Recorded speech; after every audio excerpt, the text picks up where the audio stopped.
I have to stop talking about kissing because this is going to go to YouTube. So official intro time. Legless Alex, you are a legend. Alright guys, here we are. This is a best of 5 in the group stage between Tato and MbL. Like all of the group stage sets in the Who is Number 2 event, it starts off with a Hun War. MbL's in the blue here in the south. He's playing as the Huns. And then Tato is as well. He's in the north. Now, the Hun Wars have been the best games of this event for me. I don't know if you guys agree. I highly recommend watching all of the Hun Wars. Every single one was competitive and fun. So I hope after this event we see more of it, because it's exciting and dynamic, and all different types of strategies and aggression are seen. Map-wise, MbL is going to have some problems with the hill, but as always, if he controls this hill himself, it would be difficult for Tato to push. There's a massive hill between the players. It's slightly closer to MbL, so one would think that he could secure this. Tato might have some real issues pushing MbL if he gets to this. I think this hill will decide an awful lot in this game. Gold-wise, though, MbL's main gold's on the hill, his secondary gold's to the right-hand side, and then he has a third gold further to the south. The elevation will make it awkward for him to add town centers when he needs to in the Castle Age. Tato, his main gold's much safer, as is his secondary gold, so he has that. And then his third gold's to the left-hand side, which is not so secure. A biggest area of concern for MbL... Oh! Okay, MbL calls his restart. Never mind. So we'll go back. He says re, and then okay. And Tato says sure. I guess he was waiting for a response from Tato. Okay, that's cool. That's the first restart we've actually seen in this event. You get 1 restart per best of 5. MbL wasn't happy with the map. I assume he wasn't happy with the map. So Tato will have 1 restart available. They'll play with the same civs in just a different map gen. I think it's the hill. But little did MbL know that hill could have really helped him. It's probably all the hills on his map. If he builds his barracks, stable, and archer ranges on that left hill, it's very strong position to push Tato. But then again, I still think he'd struggle for TCs and stuff. Sinari, thank you for the 2-month resub, and Calming Bear, thank you for the Prime sub. Yeah, I don't know what to say about Legless Alex. He's gifted... Get this, guys. I can't see the number, but I think he... You know what, just tell me what your number is, Alex. He's gifted a lot of subs. I think over 2,000 subs to the stream. A lot of the people who are subbed right now might be subbed because of a gifted sub from him and Onion Duck and Matt and all the crazy sub gifters, but there are also many people who now sub themselves because they started with a gift, so thanks, man. Hugo has requested I play the seal video so many times in between games. I'm sorry, man. Game-wise, the Great, thank you for the Prime sub. Did you guys know that you can subscribe for free with Twitch Prime? Remember when people used to do that all the time? I even used to do it when I first went full-time. It's like, oh boy. Did you know your father, your brother, your sister, your mother, whoever has an Amazon Prime account, you can link it with Twitch and get 1 free sub to a streamer a month? I should probably do it more often, to be honest. Like, if I do it more often, people from YouTube are going to know about it, but it sounds, I don't know. It comes off wrong sometimes, so I decide to just let people figure that out themselves. Alright, let's do this. Game number 1. And a best of 5 between Tato and MbL. Like all the other group stage best of 5s, it is a Hun War. MbL's in the blue to the northeast of the map, and then Tato's to the southwest. MbL just called his restart for those on YouTube. That probably won't be uploaded. But he called his restart because of a lot of hills. And yet again, ECL Arabia has 1 player with massive hills and another person with no hills. This is what I brought up many times over the course of the past few months because ECL Arabia does this. So Tato might actually call a restart now.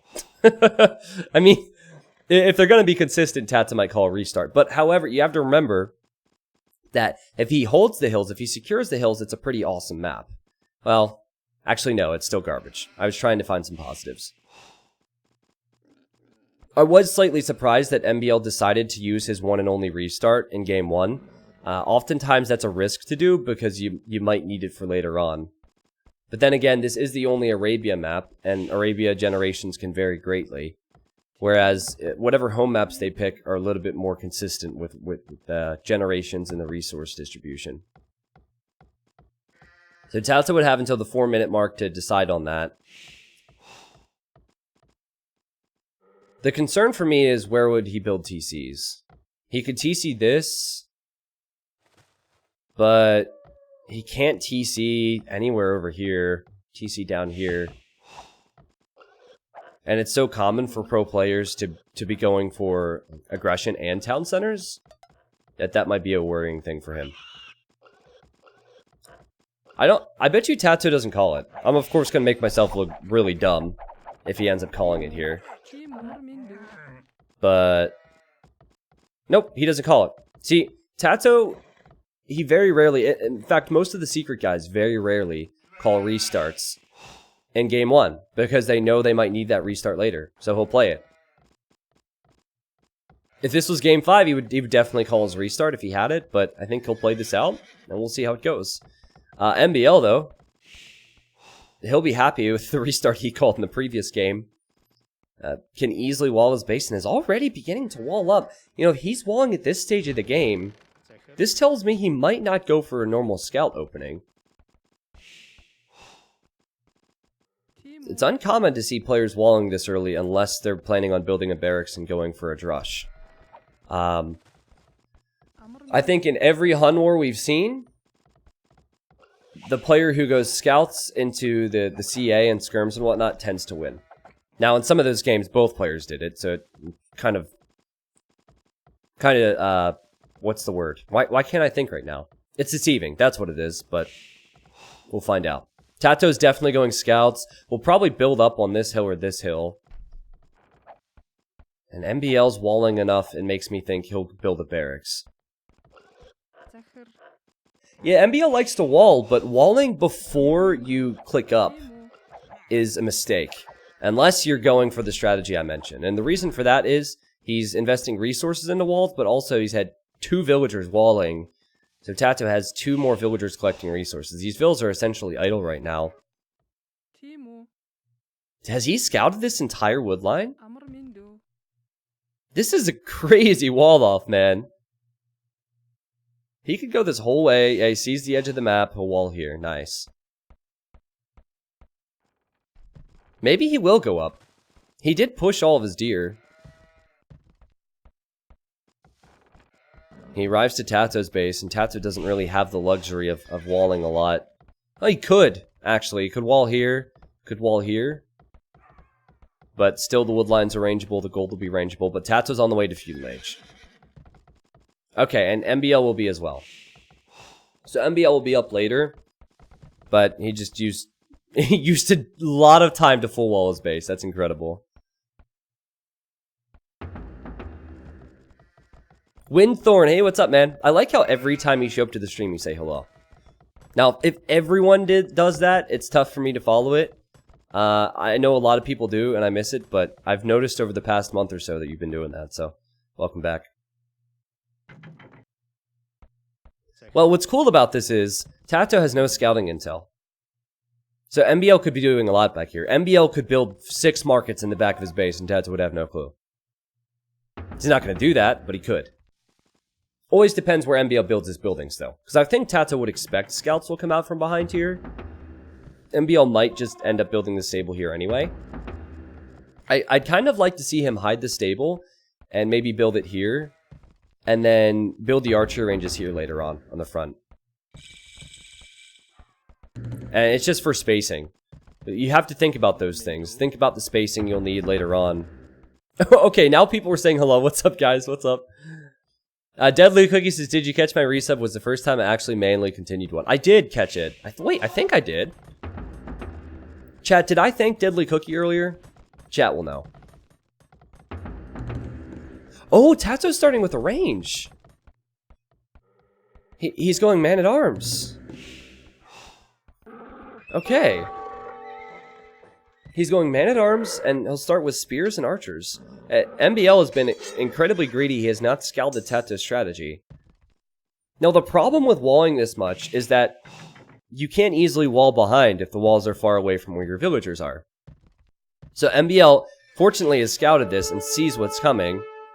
But you see how far his villager has to come from? Like, that's going to be a problem over here as well. I think MbL should easily add another gate and keep those units out, and meanwhile he's adding spears and scouts. Frog AOC says my chat is not showing up on screen. Yeah, it is. I see it right there. I might be blind, but I see your chat. T90 just came back from shopping for a new L-shaped sofa. Looking forward to a wonderful viewing experience. Keep up the good work. Ah, your previous chat. I gotcha. Well, MbL is playing it safe with a few stone walls. Stone gate, stone walls. That will keep the units out. And now he's at TaToH's base, and TaToH is already walled. Now, the difference with going scouts, and the reason I like scouts here regardless, is the farms. TaToH has horse collar, and TaToH has a bunch of farms. So his farms, they're loaded up with food, and he has more than TaToH does. It's just that TaToH has military that MbL can't fight right now. And TaToH needs to force a fight somehow. And the best way to force a fight is to probably kill the stable. MbL will either need to engage versus all of this, or he'll need to tower behind or something. Or make archers quickly, which he's doing.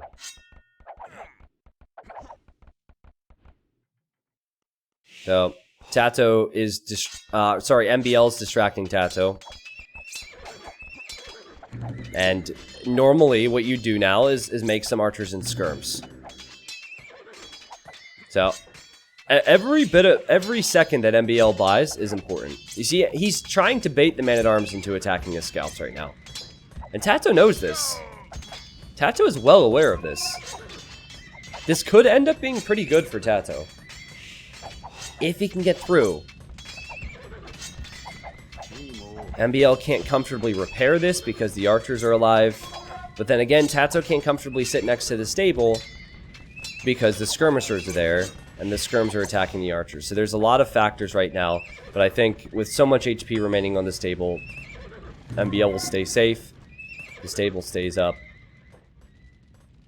Now, I don't love the range location for MbL. It seems like a small thing, but I think he would have wanted to build his ranges here or here if he had to choose. Now it's kind of in the way.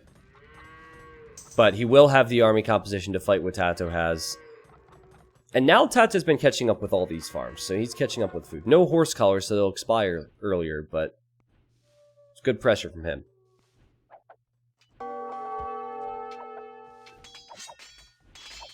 It's interesting how often TaToH likes to go for man-at-arms. He always excels with man-at-arm into archer civilizations on Arabia tournaments, but in Hun Wars, 60 to 70% of the time, players will opt for scouts. So it's interesting to me how he still tries to go for the man-at-arm build. He seems to have some success with it. And he's building a stable in the back of his base. This is hidden away from where MbL is, so MbL will not see that.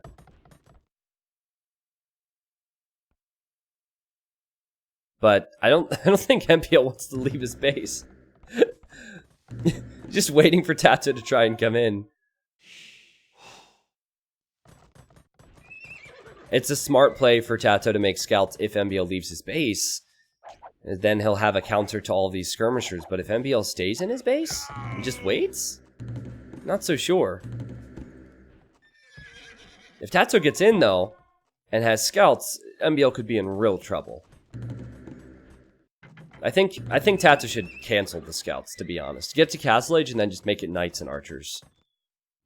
Because creating more scouts now delays your castle time more than it should. Yeah, there is a three-way tie possible. Obvious spoilers, but there's no getting around it now. So, sorry, but Yo is confirmed for the final tomorrow. Yo has beat every single participant in the best of fives. He will not be playing again. He beat Tato yesterday 3-0. He beat MbL 3-2, and today he beat Leary 3-0. Castle time's very, very similar. MbL's faster, and MbL's going for that ideal army comp. So this is why I like scouts into archers more. Because all of the farms that MbL built earlier were horse collar farms. They have a lot more food. TaToH's farms begin to expire now. This is the problem with not getting horse collar. He's getting it now. Now, the problem for TaToH is MbL will be to castle age faster, and he'll have slightly better eco. And I think the army composition will be better as well. But let's see what the micro's like. TaToH could get some real value out of this. A good micro from both. 4-4 right now with the KD. That is a dangerous number of skirmishers in MbL's composition, though. And keep in mind that the man-at-arms and the spearmen are pretty much useless and have accomplished nothing except distract MbL. Yeah, this is great for MbL. This is a great sign for him. The grand final tomorrow is a best of 9, guys. So what gets interesting is TaToH has 1 loss and 1 win. He lost versus Yo, and he won versus MbL. Wait, what am I talking about? He won versus Leary. I'm sorry. This event is very simple. I'm somehow making it confusing. So this is the only set of games that TaToH is going to play today. If he loses, he'll have 1 win and 2 losses in his sets. And then MbL will have 1 win and 1 loss, and will face Leary at the final set of the day, and will have to beat Leary to get to the final. Now, if he doesn't beat Leary, then Leary, MbL, and TaToH will have 1 win and 2 losses. It'll make more sense if you look at the standings, but... And then I think they'll look at the amount of losses that players have and the amount of wins that players have, but... Anyways, MbL could make this a very quick game. The way he's playing this has been so perfect. Obviously had the map advantage. Oh, TaToH gets the fast elite skirm, though, and look at the micro. Do you see that? That was beautiful. That was beautiful stuff. MbL missed multiple volleys because of TaToH's runners. And now MbL will need to be patient and go back. Remember, TaToH has an awful map. He chose not to restart. So he needs map control. So when both armies patrol, and you guys could do this regardless of what level you're at, if 2 ranged armies are patrolling into each other and there's no ballistics, grab one of the front units and just run it back and forth. And then if your opponent's patrolling and not paying attention, they'll be missing their shots, while the rest of your skirmishers or archers will be connecting. That's what you call a runner. And you'd have to go back and look at it to truly analyze it, but MbL missed with 2 of his volleys because of that runner, and it gave TaToH enough time to get reinforcements in. Big Golden, thank you very much for the 4 months. Yeah, Virtuoso, because of Leary's lack of wins, he will likely have, like, no chance, indeed. But he could ruin MbL's day. That's for sure. He'll make things interesting.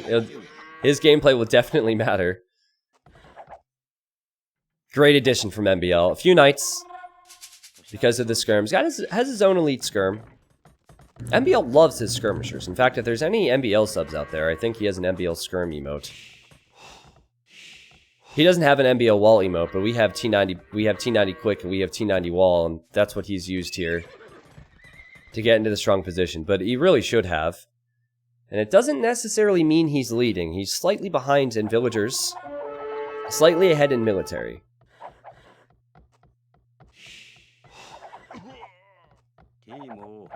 Both players have elite skirmishers, both players have all the armor upgrades, and both players getting ballistics now. TaToH will complete the upgrade just a bit faster. 2 town centers for MbL. It is 2 town centers for TaToH. Very close stuff. And now the 3rd town center is going up on that all-important hill.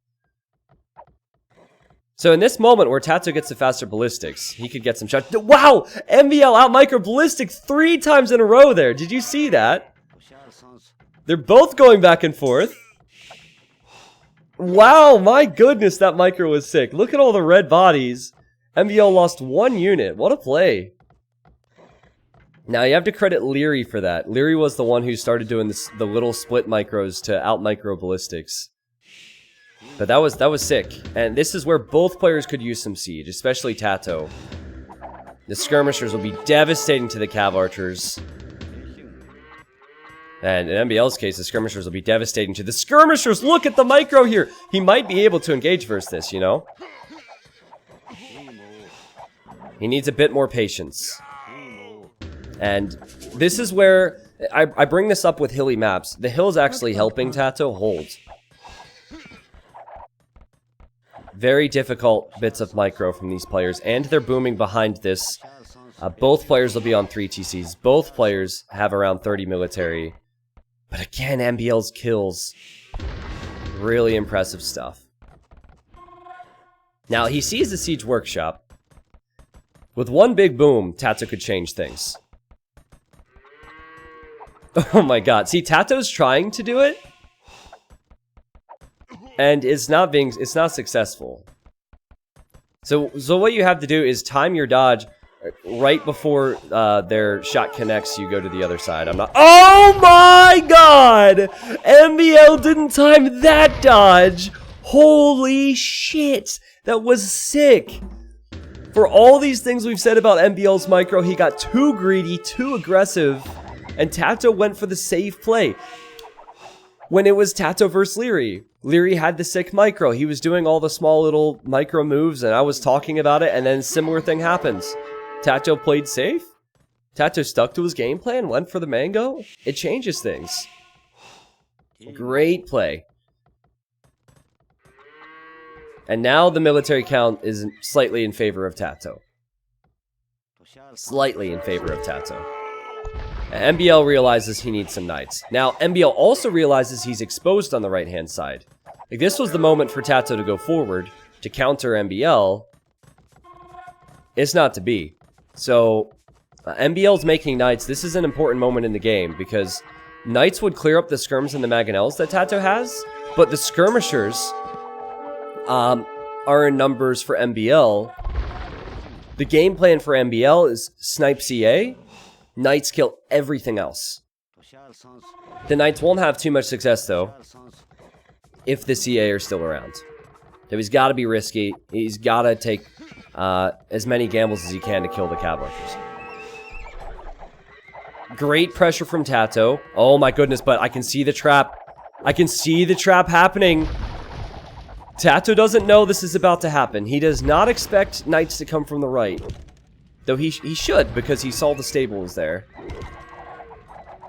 MbL wants to completely surround him. I think Tato should back up here.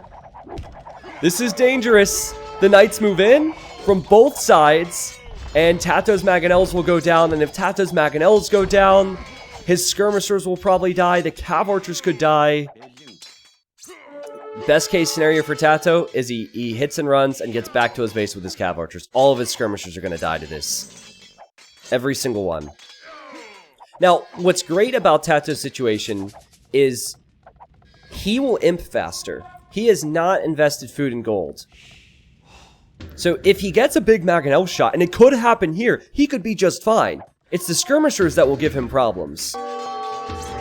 He might as well try, because MbL will kill the siege workshop at this rate. There's a lot going on right now, guys. There is a lot happening. Tato's cav archers have to help out here somehow. Oh, come on, Tato. Go for a shot! Oh my god, he got another one! What is happening? He got another one! That should not happen. Now the skirms are weak. That's deceiving. He hasn't killed half the army, but the army's very weak. 170 HP out of 400 possible HP in the skirms. It's a risky move to go Castle H for Tato, so he's teched into more of his own skirms. He's even thinking about going knights, and it's MbL who's up now. Impressive eco balance from MbL. It pretty much stopped making knights, so it makes sense. The Vil count, slightly in favor of Tato. Military count, slightly in favor of Tato. Or MbL, rather. But MbL's now up. Now, how many stables does Tato have? Well, he has a few stables, but now Tato needs to hit. Now Tato needs to fight. Well, whatever MbL is doing with his eco balance is nuts, because he had maybe 200 food, 200 gold after making the knights. Just took his foot off the gas. I think that's the correct play. Had he all-in Tato, I think Tato's heal would have protected him.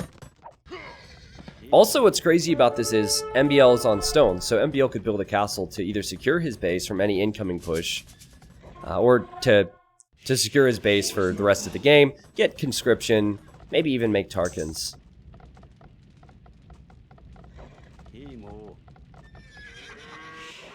I don't think Tato's expecting him to be up.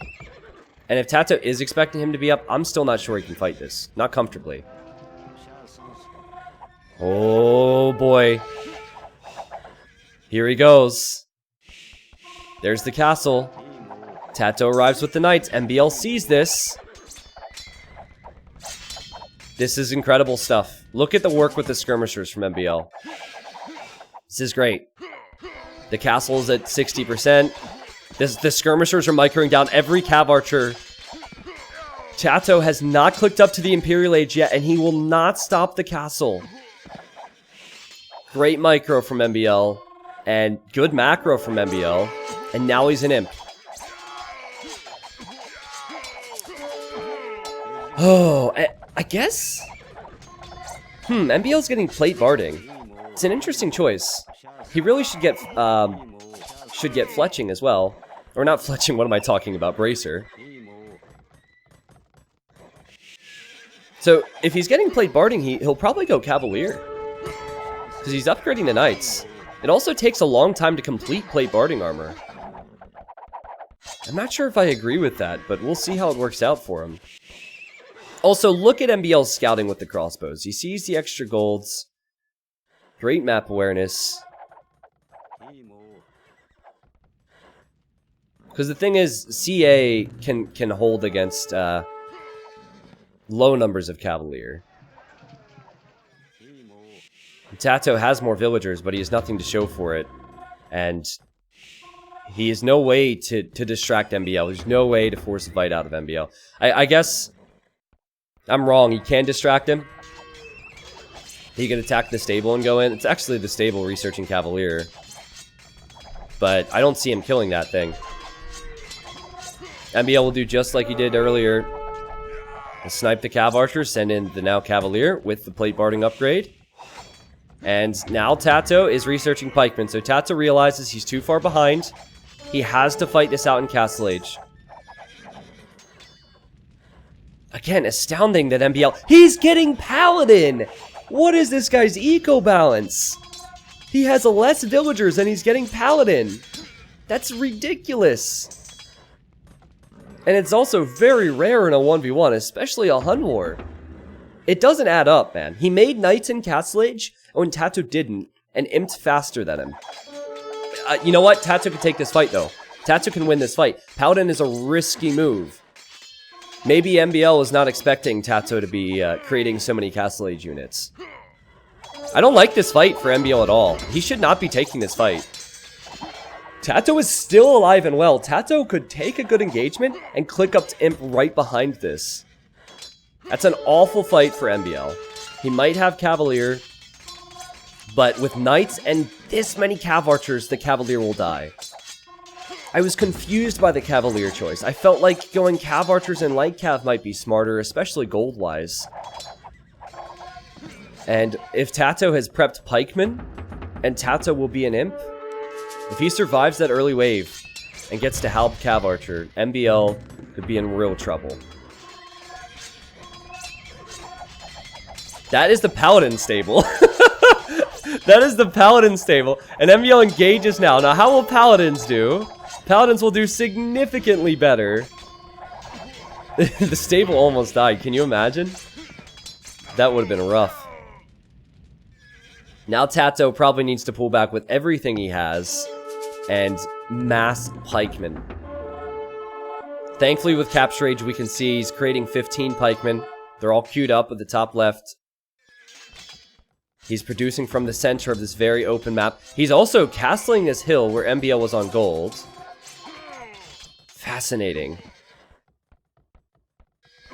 Both players have 2 relics, for those that are wondering. And the third is in that right-hand corner. Tato does not see that, and MbL also does not see that. MbL does see this gold. And then there's this gold. And then there's this gold. There's a few golds that are up for the taking. And Tato will castle this one. Tato's definitely getting to help. He's definitely going to get there. Ridiculous game. Ridiculous game. MbL's trying his best to raid, though. He really needs to do more with the paladins. He's had that upgrade for so long. He needs to push and force fights. I don't love this fight for him. It's a better fight if he has the skirmishers in behind. Well, maybe the strength of paladins will be enough. Maybe the castle will be denied. No, he could do this. MbL could take this fight. Maybe. Kind of. Oh, Tato tries to gate to get the castle up, but I don't think the castle will complete. Halberdier might complete, but there are paladins everywhere, all through Tato's eco. On the left, there's paladins. In the center, there's paladins. Oh my goodness. Paladin will work. It's such a risky play, but Tato calls the GG. MbL gets the win. What a game. What a game, man. I can't believe he went Paladin, though. It's still so risky. Like, I feel like with the number of skirmishers he had, he could easily justify getting Bracer and Chemistry immediately, and then making CA, and he would have been fine. But he went for the brute force victory with Paladins, and he got the win. Like, the risk there is if the game goes past the 50-minute mark, basically. Because then you don't have gold to make more Paladins. Hope all is well. Great to be back and see some amazing streaming. He has... Sorry, I'm trying to double-click the gold. 800 gold left there. And then he has 1,300 gold. So he had about 2,000 gold remaining. That was it. So if Tato gets that castle up and gets help even a minute earlier, I think MbL's in real trouble. But the raid was key. That's one of the big reasons that Tato gave up. And then, obviously, stopping the castle was key. Would have killed this as well. He was doing 3 different things at once.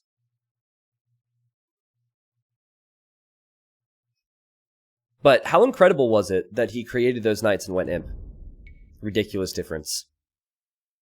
212 kills for MbL. He had way more food, more wood, more stone, and more gold.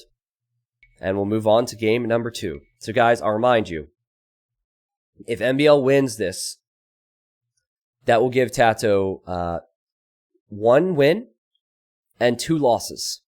And that will put MbL at 1 win and 1 loss. MbL faces Leary after Tato regardless of this result. He needs to win this, and he needs to beat Leary. And then he's a shoo-in for the finals tomorrow. Now. Hope I'll have more time soon. Feels amazing, man. PS T90 do nothing, T90 do nothing, T90 do nothing, T90 do. Also, another thing to remember, and I know many of you missed this, MbL failed with his Civ drafting versus Yo. He almost beat Yo in the best of 5 yesterday. So, we're about to draft civilizations and pick maps. I'm hoping for MbL's sake that he's thought about it a little bit more and learned his lessons yesterday, because this is where Tato excels. Tato is very good with preparation. Almost feels like the Paladin upgrade was a gamble, trying to pretend he has better eco than he actually does. I mean, he had 3k more food, and he did have slightly more gold, but Latarkus, he would not have had more gold if the game continued for another 10 minutes. So, the first home map pick for MbL was Mongolia. Tato picked Islands. MbL picked Scandinavia. And Tato picked Team Islands. And they will link a draft for us, and I'll show you the civs they're picking. Genius, Matt. I know you're a busy guy, man. You went on a freaking 2-month-long vacation or something ridiculous. Thank you for the 34 months. Thank you for continuing the support despite how busy life gets. Dangerous Prey, thank you for the 16 months. He said, hey, T90 back after a long hiatus. Heard you moved and hope all is well. Great to be back and see some amazing streaming. Dangerous Prey, everything's good. I'm still not, like, settled. It's taken me a lot longer than I thought to get comfortable in the new place. Also, I hit, like, a spell of, what's the word? I wasn't very motivated the last, or the previous 4 days, like Monday through Thursday. I was kind of in a rough spot, but I'm back, man, and I'm ready to do this, so. Thank you, Mint Berry Crunch, for the 15 months. Thank you, Wellen, for the 2 months. Thank Wellen is a big MbL fan. Big Golden, thank you for the 4 months. Vibo donated $10 back when MbL was walling up his base. And Cactus Keyed, thank you for the 17. You guys are crazy. I'm getting old. I mean, we all are, right? There's no one getting younger. Hate to break it to you. Missed the draft because they linked it late, but this is what they ended up with. So Tato has Britons, Italians, Vikings, Japanese. MbL has Aztecs, Spanish, Slavs, and Huns. So we have 2 water maps. Tato has Italians and Vikings. That bodes very well for him. MbL, what's he going to do? Huns?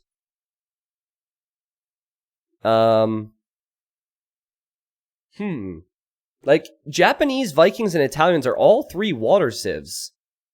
MbL doesn't have a civ that really strikes me as fantastic on water. So I like Tato's draft a bit more, definitely for his home maps. And then the other home map is Scandinavia for MbL. Tato banned Mongols. That's probably what MbL wanted. So he can't take that. And then, what was the other home map for him? I forget. Mongolia. He might go Slavs or something. I don't know. The Civ draft seems slightly better for Tato, but we'll have to see.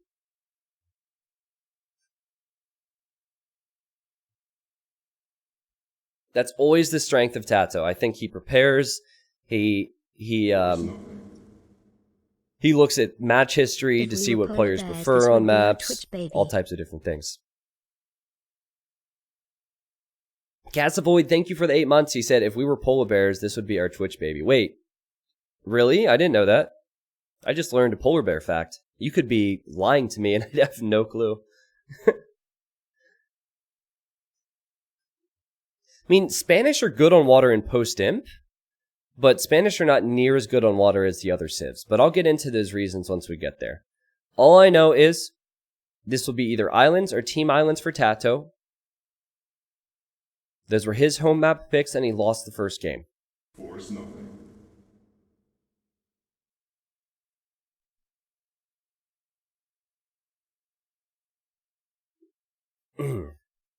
And also, I know that it's currently 1 p.m. I woke up at 8 a.m. to do this, and I haven't had any caffeine, so I'm working on that right now. Honestly, I don't need it, though. Like, I'm feeling pretty good. My casting hasn't been perfect today by any means, but it's fine.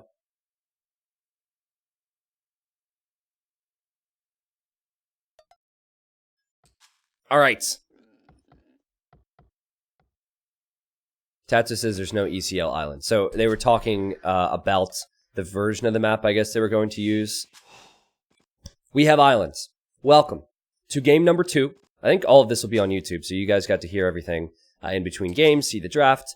As I had said, I feel like Tato excels with the draft. MbL has Huns.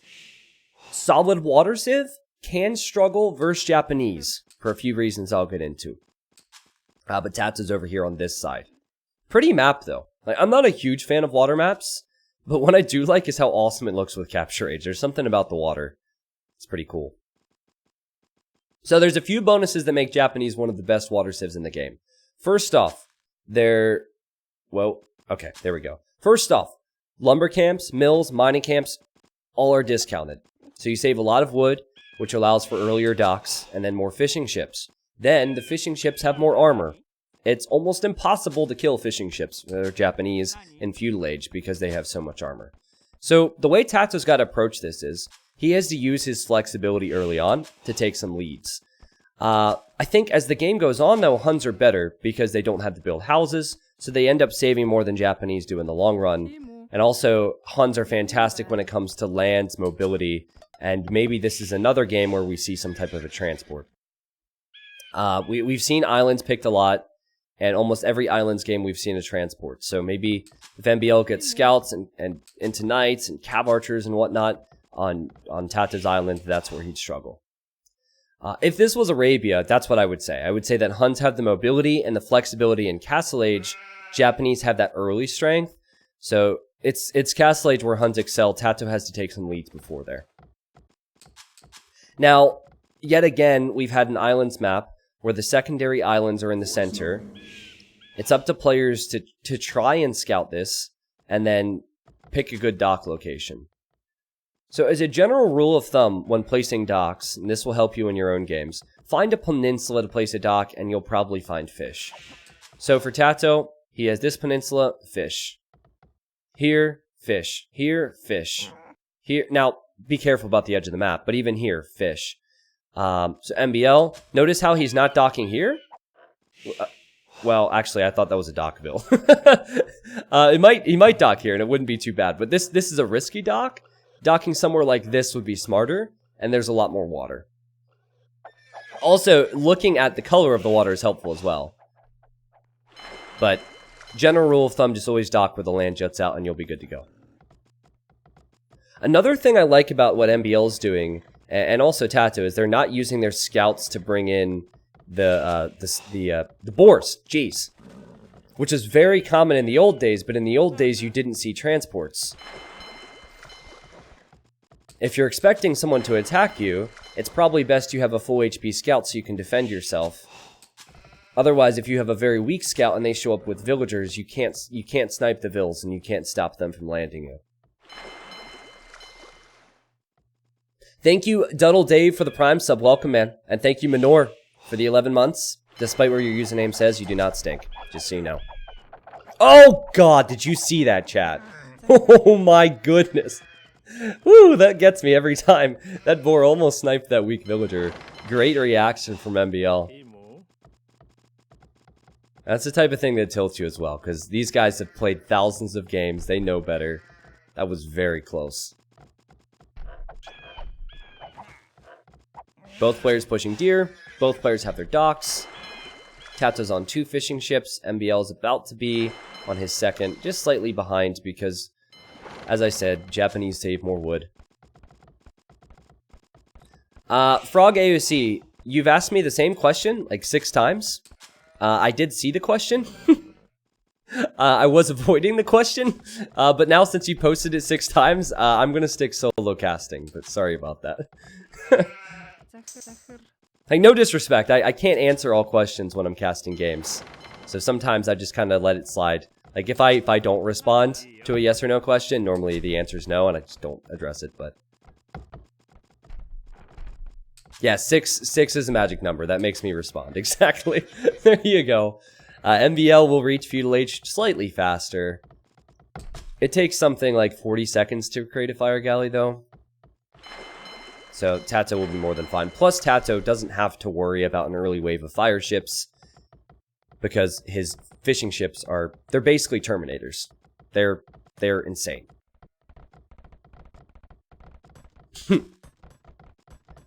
It would be a dream to meet Fat Dragon in real life. Even though he probably speaks very little English, I think having a beer with Vivi would be awesome. Someday. Maybe not this year, maybe not next year, but it'll happen. So where's this? Oh, there's the transport. There's the transport. Now, remember I mentioned TaToH Scout. Very important. Now, what's funny here is the deer might move. And if the deer... Well, hold on. Where's MbL going to go? MbL! What are you doing? No, this way. No. Okay. Does Tato see that? He has to see that. He just lost a sheep. Okay. Now he's building an outpost. And MbL's building a sneaky tower there. That's funny. Meanwhile, TaToH's going for fire galley. So TaToH wants to win on water. That should be the strat. Oh no, MbL. I think, no, that's bad. That's bad for you, lady. Great reaction from Tato. Now MbL was unfortunate arriving to this spot, but I think it's a mistake to go for the tower. The reason I think it's a mistake to go for the tower is because he needs to have units on TaToH's island in Castle Age. If he immediately towers, it's too risky. Building archery ranges and building stables and stuff, that's the way to go. Make land military. A tower's way too greedy. I think initially, he was probably thinking about going for something else.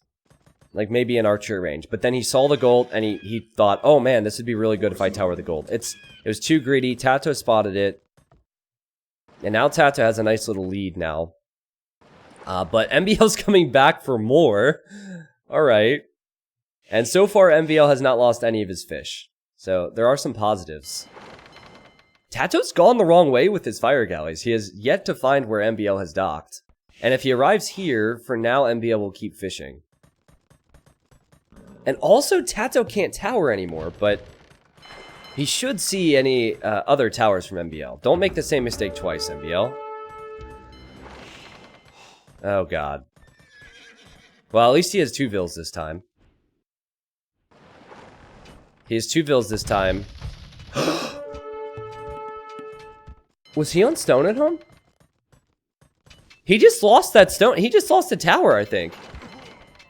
He just lost all that stone. Tato killed the tower foundation.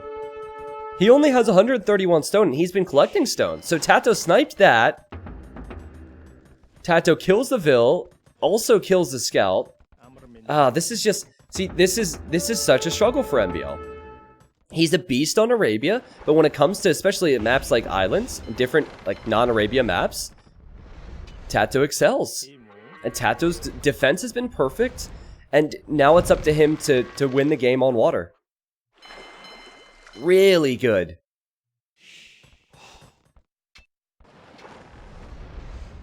Oh boy, and the demo is sniped. What a play from Tato. This is a risky choke point though. This is a very risky choke point. And that's good micro from MbL. And a nice demo here.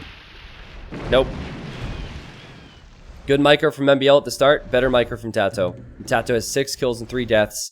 And I just heard an archer range.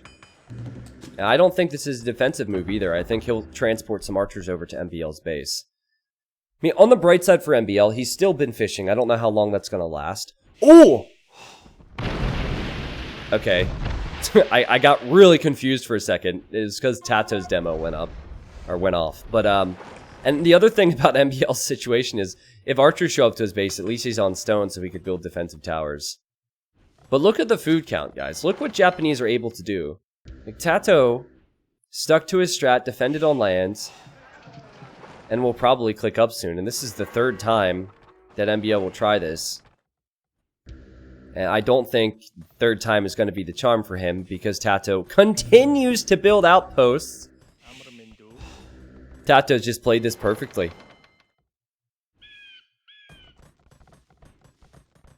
He knows the strength of Huns. MbL's time was at the very start of feudal, and he towered instead. Ooh, okay. But he keeps the vill alive with some quick walls. At least he knows he's been spotted.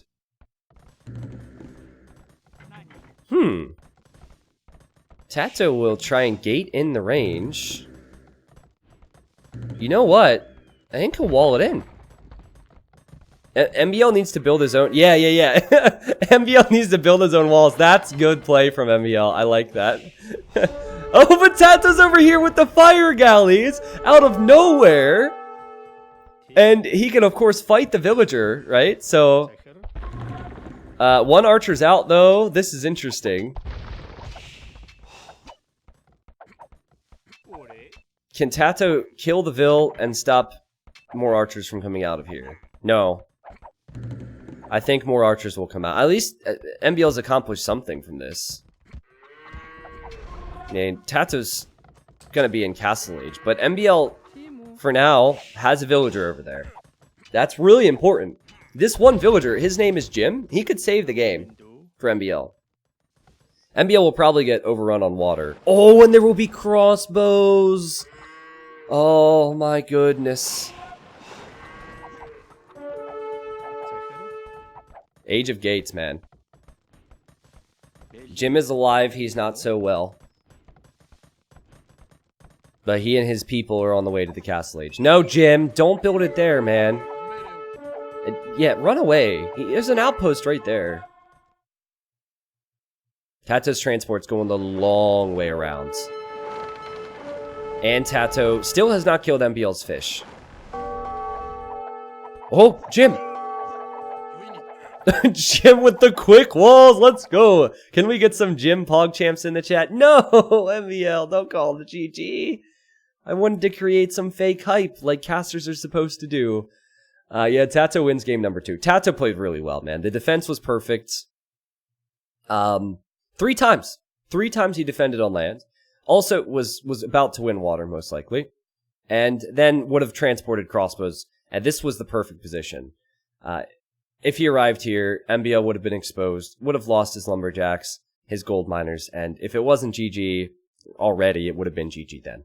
So, the score is now 1-1. And MbL has shown that he's kind of out of his element on these water maps. Or at least that TaToH has shown that he knows what to expect. 14 kills, 5 deaths, and more food, wood, and gold collected for TaToH. Way better eco because of the Japanese fish, and because he didn't throw villagers away.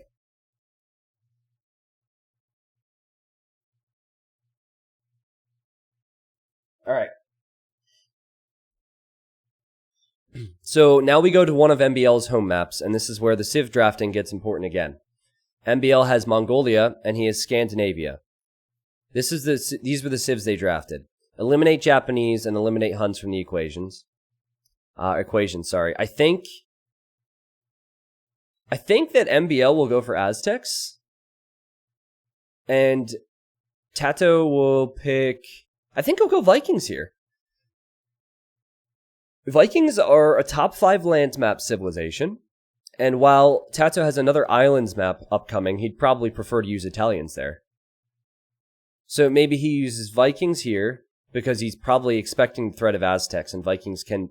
one of the few civs that can deal with that. And then maybe Britons later. I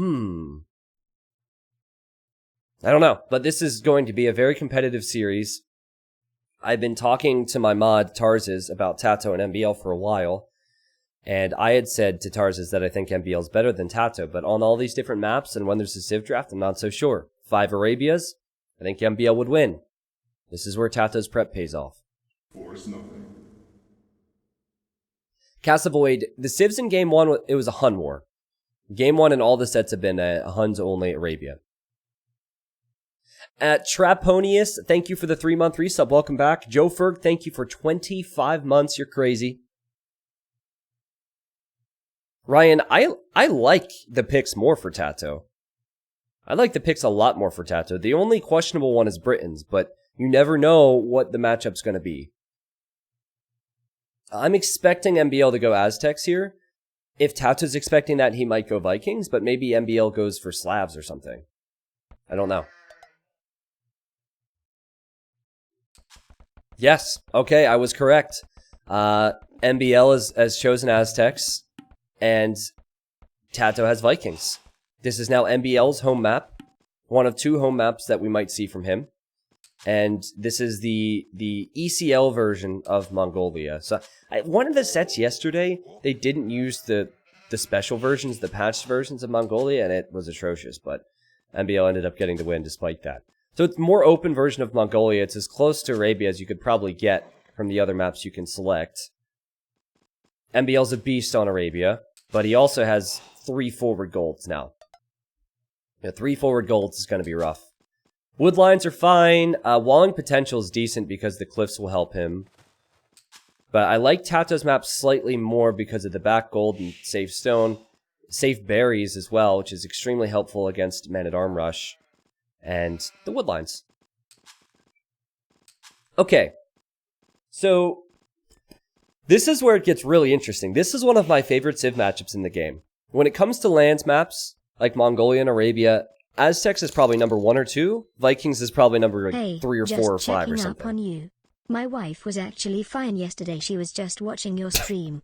I'll be coming for you again soon. Harold is the duck who lives outside my apartment. Can you please tell Harold to wait till later? Harold, stop it. Thank you for the dono, though. Nice to know you're out there watching me. Or not so nice. But anyways, Aztecs tend to go for man-at-arms. Man-at-arms, and against any archer civilizations, they'll then mix in eagles. So it's pretty common strategy. Force your opponent into archers, then counter those archers with eagles, and stick with that throughout the rest of the game.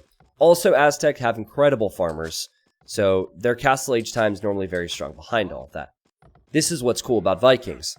Vikings have arguably better eco. Actually, I don't even think it's an argument. They get the free wheelbarrow upgrade, and they get the free handcart upgrade in castle age.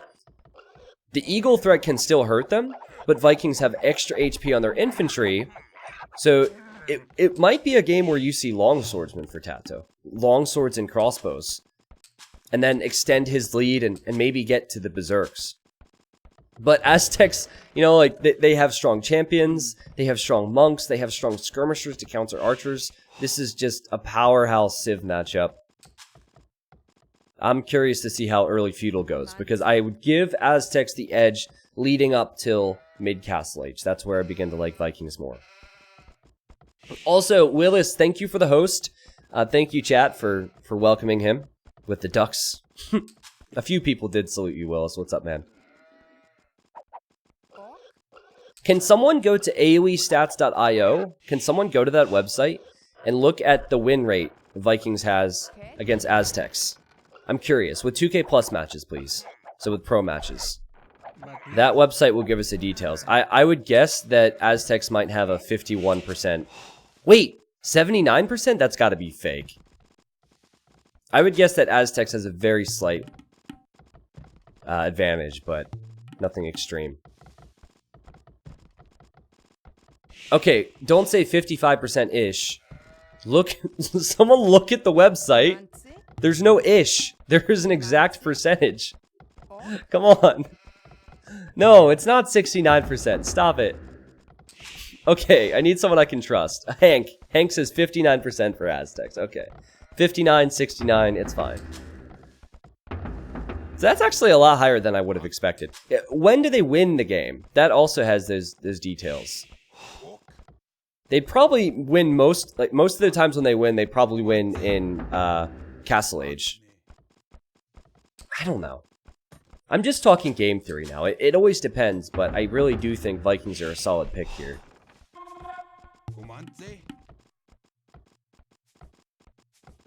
Okay, well, I don't know who I can trust in this world, but I do know that MbL is not going for man-at-arms. I can trust myself. That's all I can trust. He's making militia. Tato, he's making militia. So it won't be man-at-arms into eagles. Could be something different. Now, Tato has just found MbL's base. He sees the walls. MbL's in the process of walling up, and MbL is well aware of where Tato's at. He's not so aware that Tato's making the militia, though. I like how Tato's ejecting the militia to the right to maybe hide the fact he's doing this. These are live games, and it's paused right now, so that's why it says awaiting host. Vikings' lowest win rate versus Aztecs. Get out of here, Sir Nips. Listen, I haven't been on the internet for very long, only my whole adult life, but I know that I should never trust a guy who has a username Sir Nips. You made that one easy for me. Since Aztecs start with more gold, they can afford to create more militia without going to gold. That's not something Tato could do. So Tato will be fighting with less militia. He's just passing now. And he'll realize that MbL is fully walled. Probably a reason why MbL chose this map. He wants to wall. Maybe take this to Castle Age, where he thinks he has more of an advantage. He doesn't have Loom, but funny enough, because of the tournament rules, I don't think he can kill that villager with just his scout, right? Oh, you know what? Tato just paused. He just looked at the rules. The rule is no laming.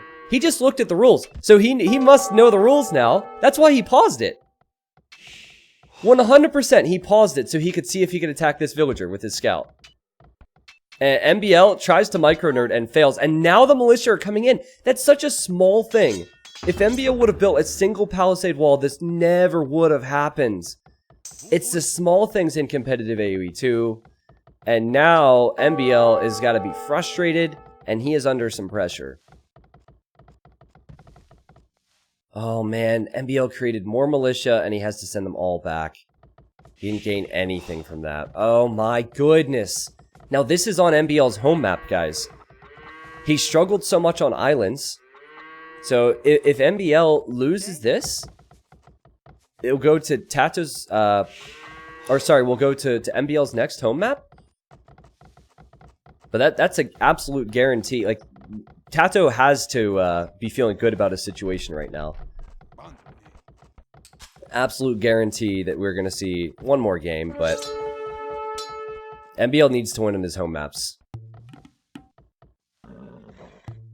Well, that was worth it. The whole idea of a drush, for those that are wondering, is just to delay and annoy. That's all you're supposed to do. If you kill a villager, that's great reward, but that's very rare. It's meant to buy time, and TaToH has bought time and he sniped a vill. And when he reaches the next stage, he will have free wheelbarrow upgrade, and he'll have more food in the bank. Now, does MbL go Eagles, or does MbL go Archers? Eagles is a very slow option. Archers is definitely what TaToH will go for. The Knight Thrower is correct. MbL could upgrade to Man-at-Arms with all the militia, but the problem is he's up against walls. TaToH would simply wall behind to repair and make archers, so that would be a mistake here. Best approach is just go Castle Age. Commit to the strat. No deviating from that now. Oh, did TaToH also kill the militia? Or not kill the militia, kill the deer? I don't think he did. I think that's... So the rule that I was referencing is you can't kill resources in Dark Age. So you can't steal resources either. You can't steal sheep. You can't steal boars. Which nerfs MbL a little bit. And that would also apply to militia killing the deer there. But TaToH was checking to see if he could snipe a villager with his scout. We'll have to ask him after this. I'll ask him for an interview. But I remember that. I'm fairly certain that's what went down. Yeah, well, in that case, it would be killing resources, right? Like, the deer provide resources. They're not like pets. As cute as they are, they cannot be your pet. Sorry. Attacking villagers is permitted after minute 7. What minute was that? That was 9:50. Yeah, okay. So he double-checked the rules. That's funny how he double-checked.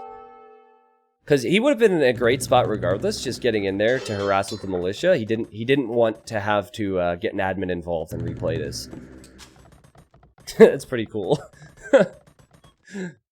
Well, TaToH will reach Castle Age faster, and he's making those archers. MbL needs a response, and he's planning on Eagles. Eagles can be devastating, but Eagles also take a long time to create, and a lot of resources to upgrade. TaToH's walled up, MbL's walled up now. Now, I mentioned the longswords earlier. TaToH cannot justify going longswords immediately. And the reason is because the cost of them. It's a lot of food. And if he does it, then he will delay some other things, like his upgrades. So, it's best to get crossbow and bodkinera and put MbL under pressure immediately. MbL has 4 eagles with armor. He can fight this. Or at least force these units away. Good micro from TaToH, though. Really solid micro to get some shots in. These are now crossbows, so they do a bit more damage. Does he not even have fletching? No fletching? That's weird. I was wondering why he wasn't killing them faster. It was really peculiar to not get fletching yet. Something was going on there. Maybe he didn't have the gold for it. But he'll get out of here. He only lost 1 crossbow. Downside is MbL has a lot of eagles. And MbL's in Castle Age now as well, and both players will be booming up. I wonder if MbL should go for a forward siege workshop. Maybe just all in this. Because if you try and keep up with the Viking economy now, it might not work. Maybe the best approach is all in with Eagles and build a siege workshop on the front and pressure. I think TaToH's expecting the MbL, which is why he's making his own siege workshop. We'll see. If TaToH gets a castle at any point in this game, the Berserks could set him free. They could protect him from the masked Eagle Warriors.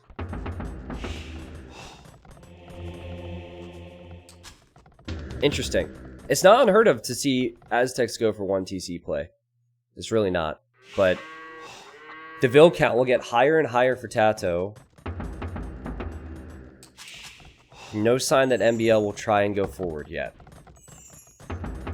Eagles also take a significant amount of time to create, but I like the monk to heal the Eagles.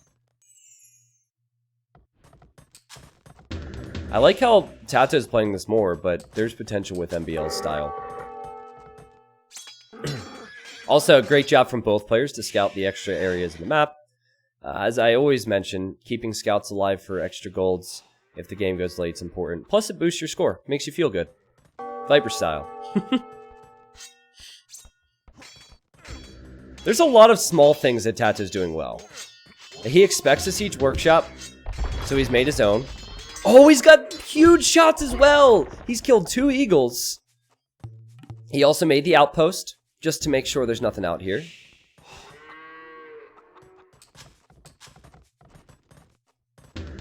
He's scouting. This is solid play. And MbL's opted for the second town center instead of opting for the siege workshop. Which, at this point, kind of makes sense. Is either siege workshop and all in, or it was boom. So, relics, huge. Keep an eye on that one scout out there. The scout only has 5 HP. He could snipe the monks.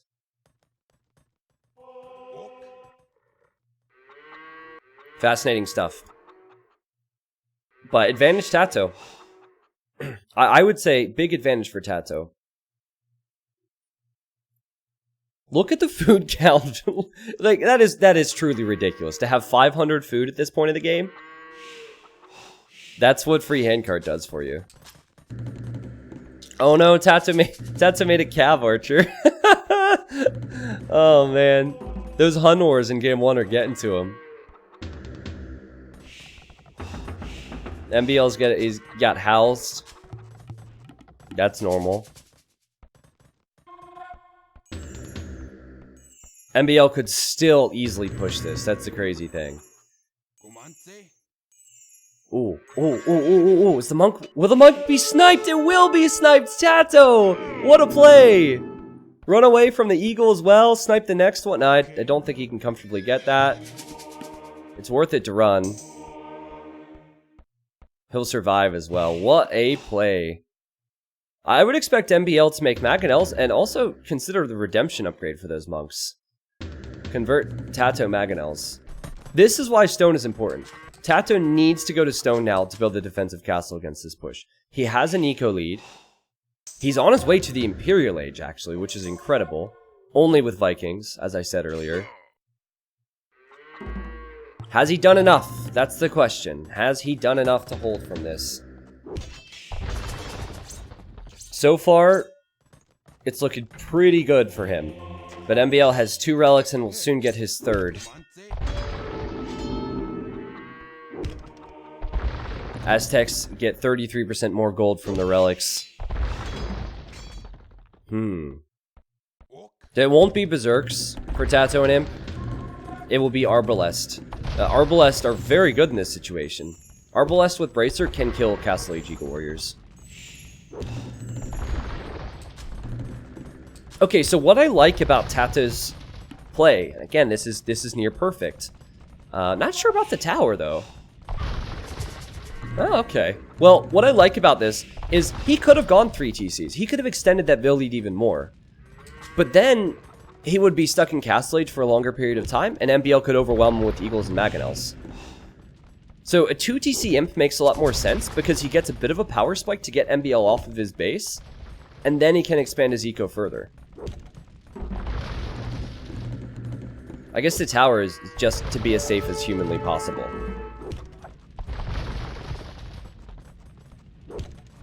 Yeah, there's also no space in his walls for a 3rd TC, but he could have squeezed one in if he wanted to. It's a good point. MbL is also on the way to the Imperial Age. He will have to deal with Viking Arbalest with Bracer. If he waits and gets to Imp, if he delays, he'll have Elite Eagles. Elite Eagles will destroy these crossbows. Oh, that Mangonel shot was sick from Tato. MbL. Oh, okay. I thought he could get another shot off there. Nice. See, MbL was hoping to get an engagement. He was hoping to get a hit and buy himself some time. Now he has to run back.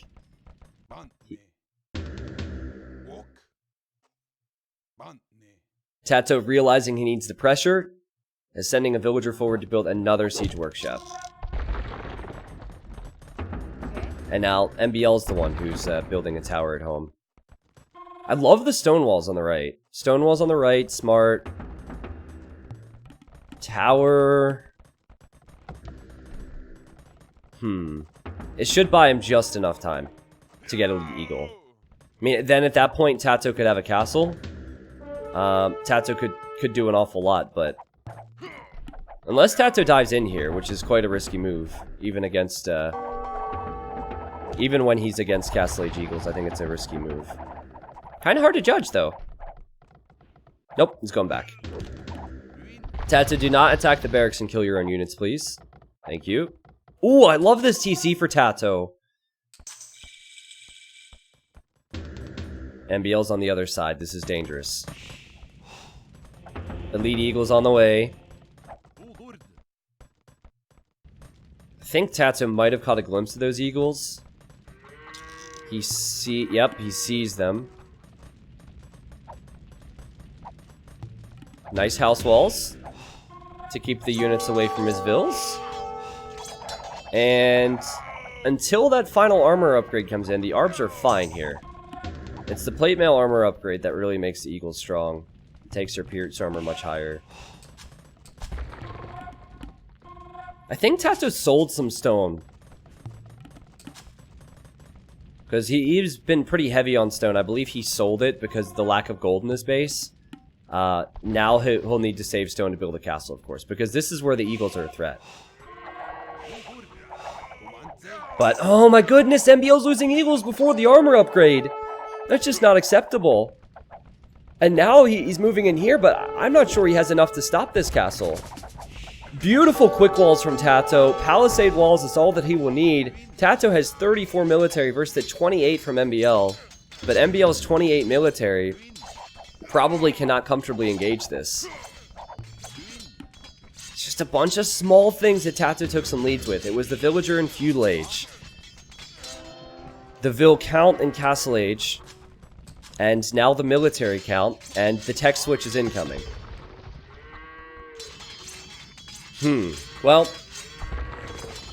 one thing MbL could do with his mobility is stop Tato from expanding to the other areas of the map.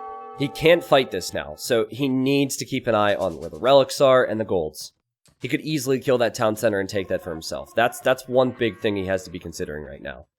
Also, another thing to remember is Berserks are very expensive, and they cost food and they cost gold. That's much different than the Arbalest, so Tato's tech switch will not be easy. Plus, he only has one unit, or one building to create those units out of. One single eco raid could end the game. The Eagles get in, could be over, but Tato sees it. He's with MbL every step of the way. He also walled here, so MbL has to go this way, which is cool. So normally what happens with Vikings is you play into Arbalest, you continue to boom, and then eventually, once you're on 2 to 3 castles, at that time with 100 plus vills, you'll have the eco for Berserks. And that's exactly how Tato's playing this. It's really impressive. It's really impressive, and how he prepped himself for this with the draft was impressive. MbL picked Aztecs first thing, and Tato picked Vikings to get to this situation. MbL wants in. MbL can't get in. He can't get in. And if he's tired of the walls, he probably shouldn't have picked Mongolia for a home map. He thought the walls would help him. The walls are hurting him now. MbL has 3 relics. It is just 1 for Tato. And MbL... Oh, sorry. Tato sees that relic. I don't think MbL sees that one. No, he doesn't. MbL could go... all in Eagles and Skirms? It's a possibility. Like the Affleck Skirms, as Dave and I call it, are strong. This is really tense. 54 Eagle Warriors for MbL. There we go. This is what I've been waiting for. And this is what I was calling for a while ago as well. Oh, wow. Tato's stonewalling it all. Tato has stonewalled it all. MbL can't get over there. Yes, that's something that MbL could have stopped, right? Just a small thing has a huge effect on the game. He's had the mobility for a long time.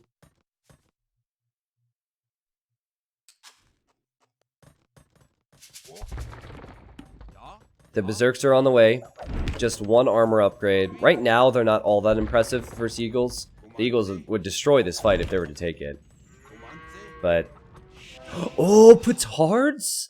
Yo, that's pretty good, actually. It's just not something you would expect, because it'll take a while. Okay, now the Berserks will be elite. This is where the problem comes in, man. Ooh, boy. Poor MbL still doesn't see that relic.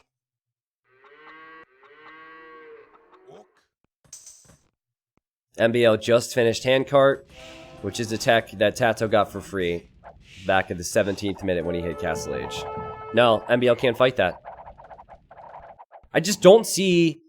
The way Tato's playing this, I don't see how MbL can comfortably take a fight. Unless he gets through the walls. Which we know he's planning on doing. Now, Tato can see that one dude. He can see it. But there's a lot to pay attention to right now. Oh, he noticed it! He noticed it! Tato is playing out of this world, man.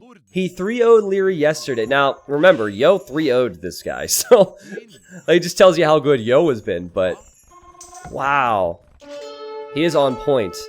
He even sent a Berserk over here to snipe it. Don't tell me he's gonna get it. Oh, he didn't get it! Can he get the next one? Oh, it's Fortified Wall. Fortified Wall won't work. Doink. And doink. Wow, what a legend that Berserk is. Taking 1 for the team. Way to go, buddy. The Suicide Berserk killed the Suicide Bomber. And the Suicide Berserk did more damage. This game is going late. MbL's now getting Onager. Remember, he has 3 relics as Aztecs, and he's going to snag this one as well.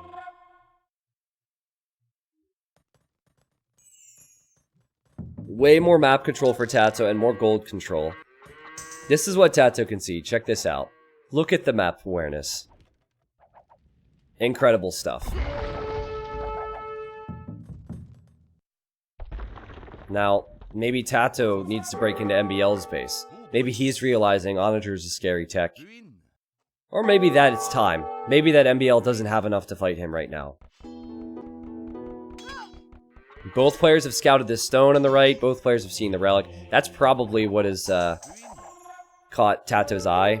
He probably wants a castle on that hill. MbL's running away with the relic. And MbL's also walling in his base. See, these choke points are very, very risky for Tato to run into, even with Berserks. Too many Onagers out there. But yeah, this gold's Tato's, this gold's Tato's. He'll have plenty of gold. Of the 10,000 gold left on the map, most of that is in control of Tato's. Yeah, there's 2,000 at MbL's base, and that's it. So 8,000 gold available for Tato. Both neutral golds controlled with walls. I'd like to see some walls here, but it's not truly necessary because there's castles.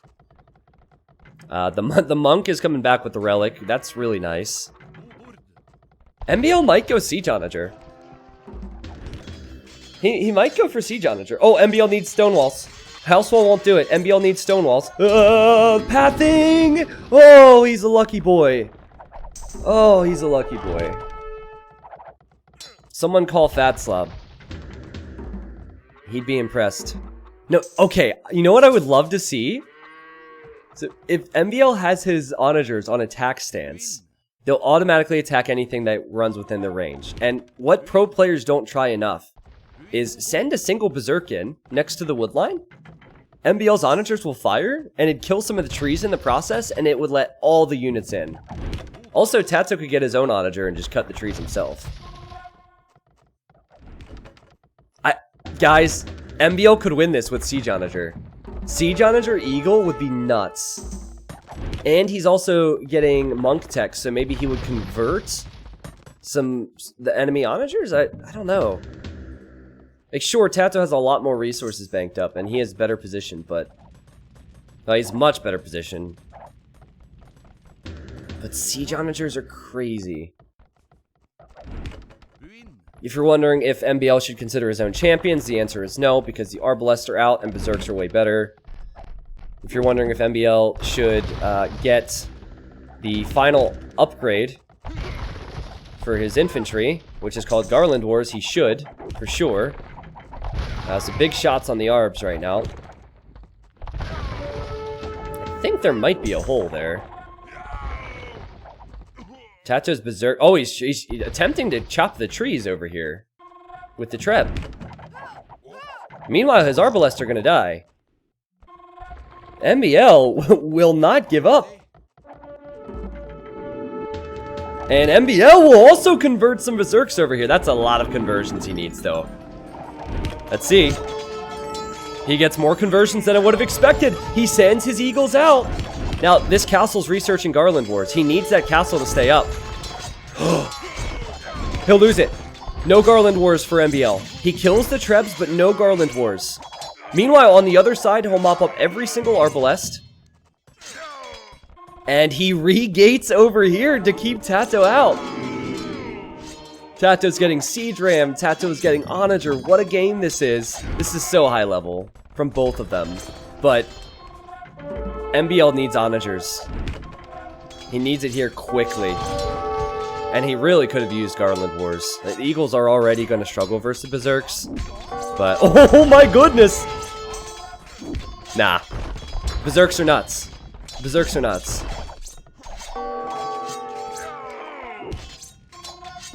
Crazy game. 155 pop for MbL, 180 for Tato. Tato has set himself up so perfectly for late game. The only weakness here is the lack of relics. But he could sell food, he can sell wood. He has the stones to sell or either build more castles. I love the positioning of the Trebs on the other side of this wood line.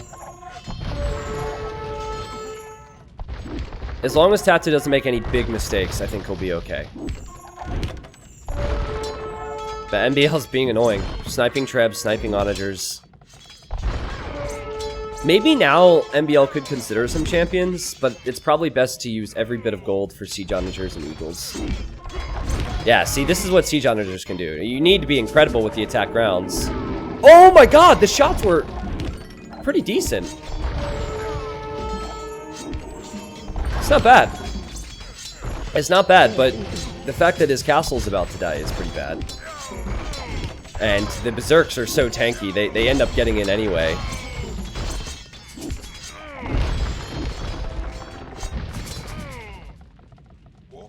Tato game planned for this. He knew what MbL would do, especially because MbL chose Aztecs yesterday on this map. MbL's house walls are obnoxious. He's about to kill his own house, watch. There's too much to focus on. The Berserks are in. There's Berserks on the right. There's Rams on the right. There's Berserks in the center of his eco. There's Berserks on the left. This game is Berserk. TaToH's gonna win this game. And he will get a win on MbL's home map. What a performance. Unbelievable. Look at this. Look at this control. This is crazy. There's no way for MbL now.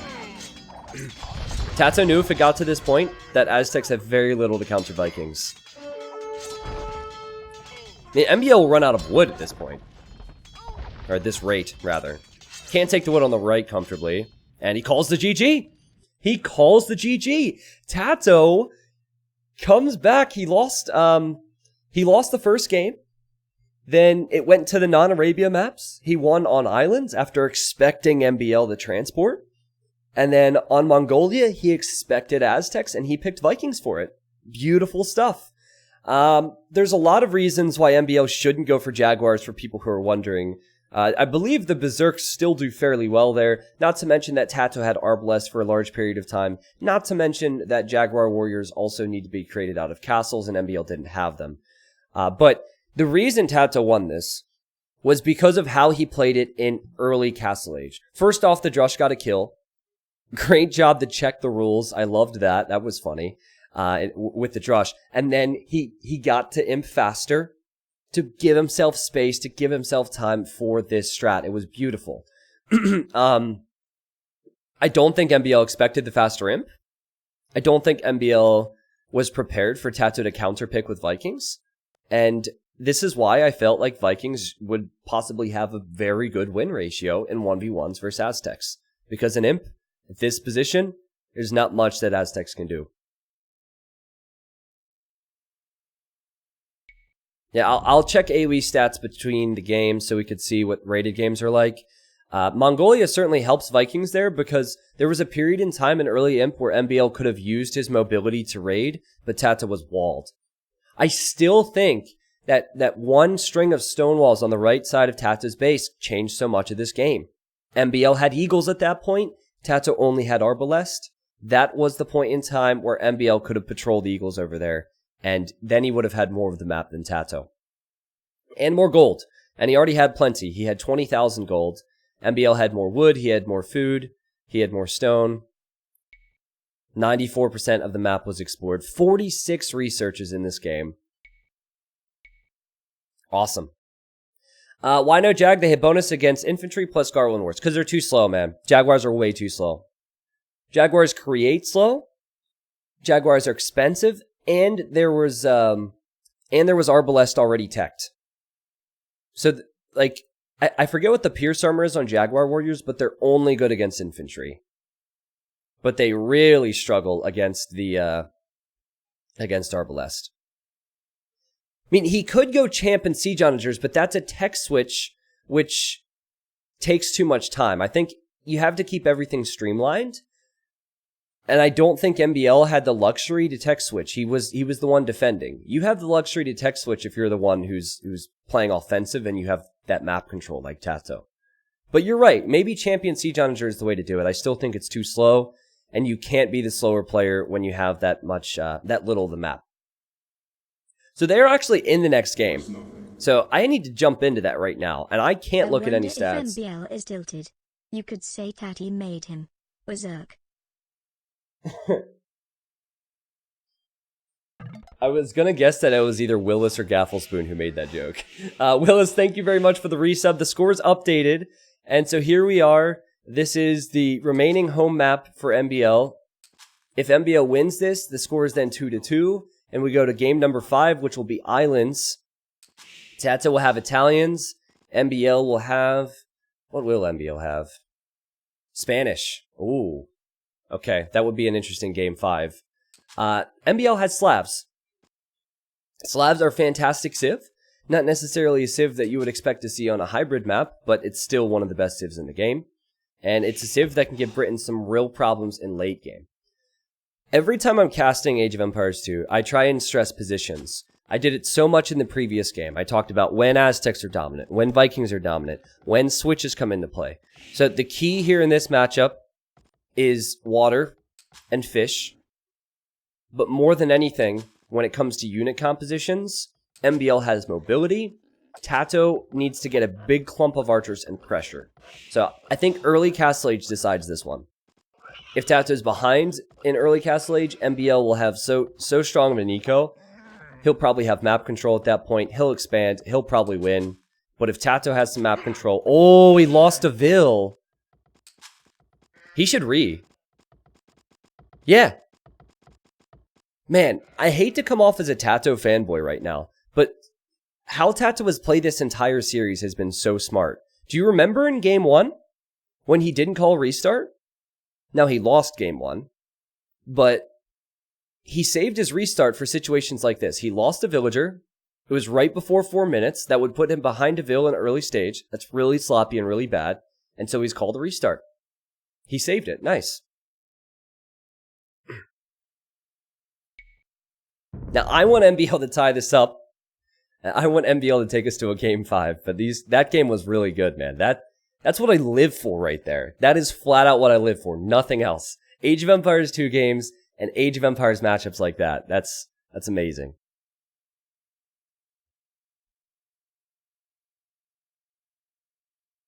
Man, when I was even more of a noob, I thought nothing could stop mass longbows. Then someone sent 10 rams at me with champions inside. Yup. Yeah, siege rams. Siege rams are the death of longbows, man. So if this goes to game 5, MbL will have Spanish. And Tato will have Viking. Or, sorry, no, he'll have Italians. Where you'd have to favor Italians, right? In my opinion, Italians are way better. But Spanish can do anything with conks, and we'll probably see some landings again in that game. Yeah, Tars says the games have been really good. I would watch all of them.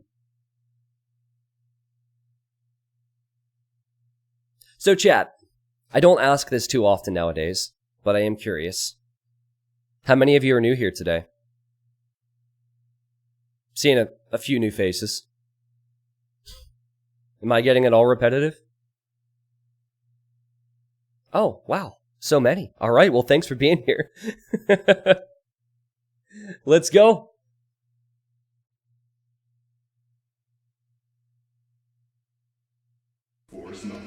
All right, so when there's a restart, they have to use the same civilizations as the previous game. Wow, this map generation is so different than the previous one. And they have to play it out regardless, unless there's any admin bugs or something. Or admin restarts. Wow, okay, so Scandinavia, there's water on both sides. And normally you're in the center, and you have to choose the side. Here, MbL has a side, and Tato has a side. So you will see docks at some point in this game. You will see fish. Players will fight over water because it's always important. But players are at least guaranteed a free fish boom for a while. It's also incredibly difficult to stop your opponent from docking the other side. Tato could send a Vil down this way. MbL could send a Vil this way. Now, MbL actually has 3 wolves here you'd have to deal with.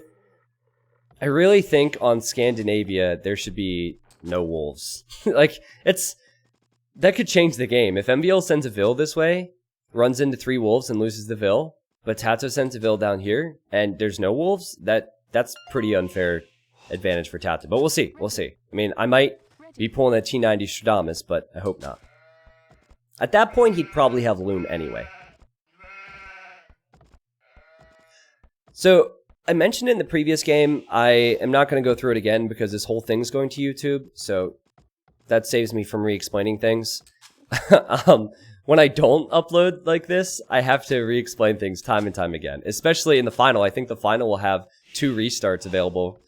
So, potentially 4 restarts if both players use them. And then it could always be on the same map. What was it, Game 6? I think Game 6 in Hidden Cup 2 Finals, where Robin Hood used both of his restarts, and then we had to wait in between games. That was pretty taxing. So, the other thing about Slavs on a map like this is they can afford to lose water because they have the fast farms. So with some civs, it's kind of the end of the world if you lose out on a few fishing ships. Slavs, it's still never ideal. But as the game goes on, they're opting for more and more land eco. I also think the distance between the players would favor MbL, because they're pretty far apart. But remember, walls will probably come up. That's the norm on this map, just like the previous one. MbL's gold would be safe, his deer is safe, he has safe stone. Also, a wall like this would be really smart. Wall here, here. But TaToH's unlikely not going to dock here. He'd probably dock more to the right. Hey Chatap, what's up, man? I'm excited. I wonder what MbL's approach would be, though. Will he play heavy on water? Will he neglect water in feudal age, except for his own fish? Will he go scouts? Now remember, there's a no lame rule. You can't snipe villagers that are unloomed before the 7-minute mark. That's part of this event, so that villager would have been sniped. Next game spinning seal nothing. Instead, MbL just gets precious scouting info. Next game, spinning seal nothing. I think we are going to do spinning seal alert, since it's so popular. Because Baby Shark keeps hitting me for copyright on YouTube, but I'll have something with Baby Shark still, I don't know. We'll see. But we're not doing a spinning seal nothing map, sorry about that.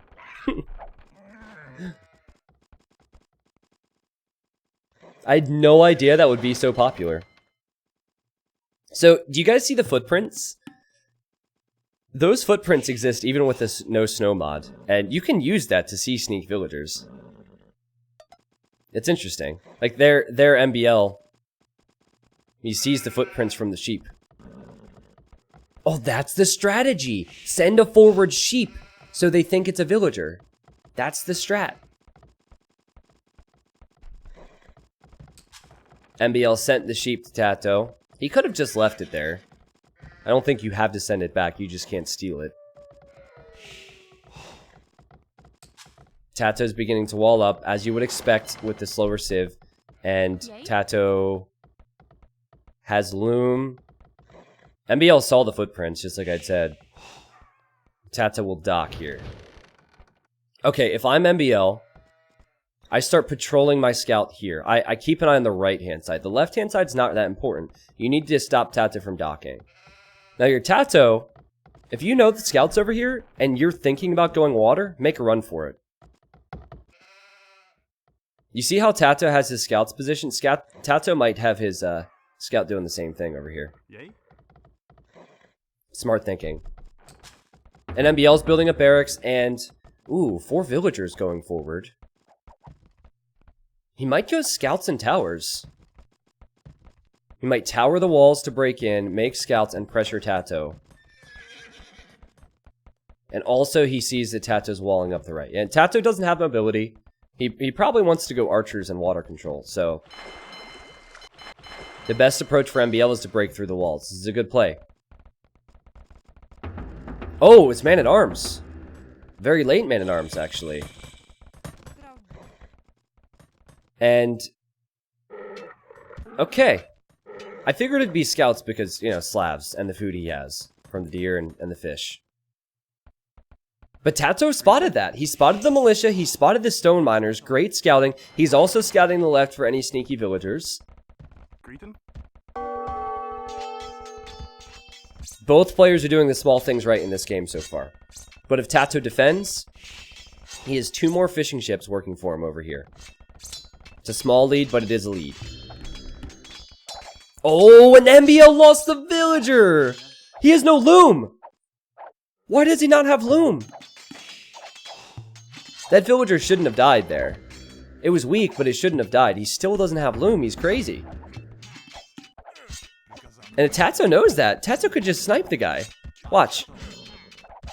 Oh, no. He's... He got a lot of damage in there. Now he's running with his scout now. I guess MbL forgot the loom upgrade. The first tower from TaToH was a great idea. However, he doesn't have stone for another one. So MbL will tower here. And TaToH has to depend on more walls. I love to see TaToH sneak a dock to the right-hand side, but I don't know if this is the time. I would love to see MbL sneak a dock to the left-hand side, but again, not sure on the timing of that. Because I can't help but feel like MbL doesn't have the resources for that, and TaToH, he needs an archer range more than another dock right now. Yep, there's the archer range.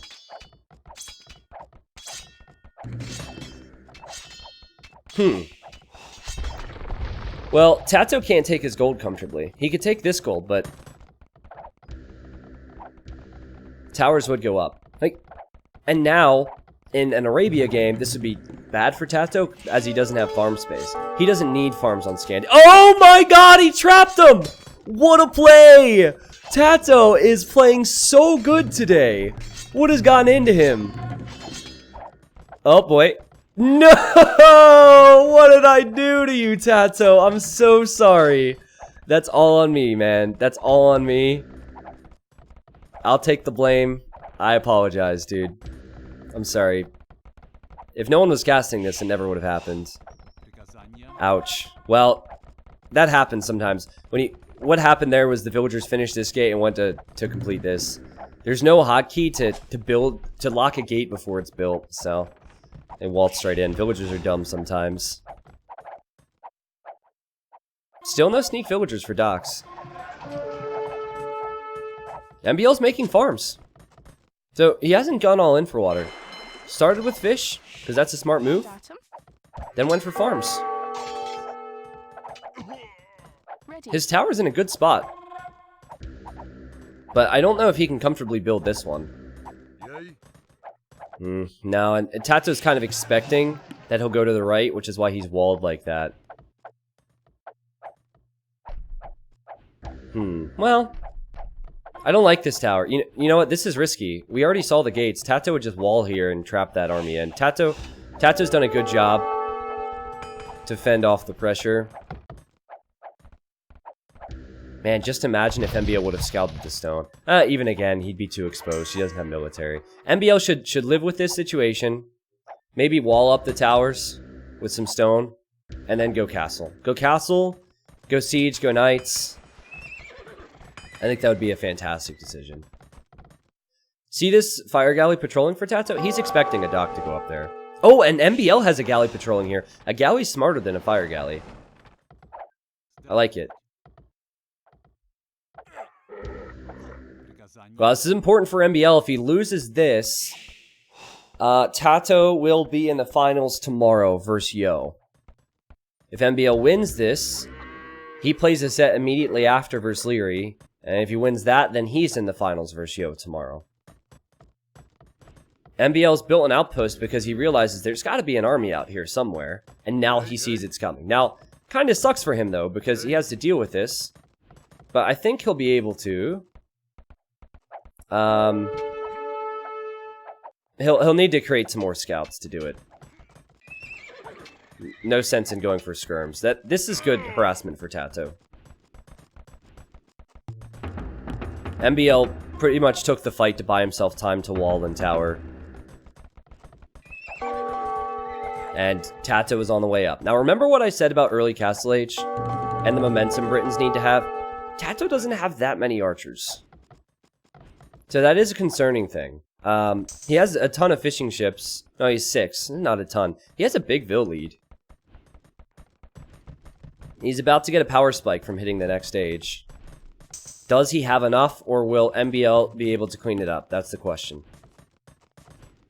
If TaToH has map control, this is great for him. If he doesn't have map control, it could be really dangerous. Every bit of wall counts. Every second counts now. Great gate from MbL. Just buying himself some time. Saves the Vil. And now he will go up to the next stage. Well, he's not up. He is up to the next stage, sorry. And he'll boom with Slav economy. Still has the towers forward. That's something that TaToH will have to deal with. TaToH would probably make siege to do that. And MbL's sending the scouts forward. Interesting that he's doing this. I could like the move. Until he runs into the spearmen. Also sees that TaToH's committing to pikeman. This is all good signs for MbL. Oh, and the archers get in and he'll kill this. This is swinging right back into MbL's control. This is great. TaToH has killed a little bit. He's harassed, but his army gets mopped up. And MbL will run all around in TaToH's base and harass him. Now, if MbL's making knights, he should keep the scouts alive to snipe any monks that TaToH will make. And there's the monastery. So I like how MbL played this. The last couple moments have been really strong for him. And his farms are kicking in big time with Slavs. And now, forward siege workshop. And you counter pikemen. What you can't counter is a castle. TaToH will just castle this. He'll then shoot down the towers, get his gold back, secure his base. This is a good game. Britons also have cheap TCs. So he'll add the TCs. Regardless of who wins this series, these games have been good. I need to see these players play 1v1s more often. MbL plays rated games all the time. TaToH doesn't play 1v1s as much as MbL does.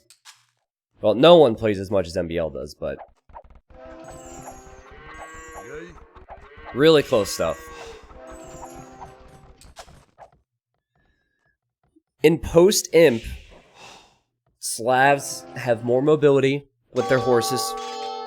They have siege ram, which can be the death of Britons. However, Britons have that big death ball. It just takes them a lot of time to get there. Man, how many times have a few seconds saved players? If TaToH was a few seconds late there, all the knights and scouts would have gone in. Siege workshop for MbL though, so he'll probably just break in anyhow. But when he gets there, TaToH has a pretty compact base. He'll have monks, pikemen, TCs. I think the bigger concern for MbL is the rest of the map. Because TaToH will defend from this. TaToH probably expects something to be going down here. But what TaToH's working on is getting the relics. MbL has scouts. I don't think that he should be allowing that to happen. But you notice how close it is? It's the tiny things. And it was the tiny things in the previous game where TaToH got the best of MbL. Everything will add up.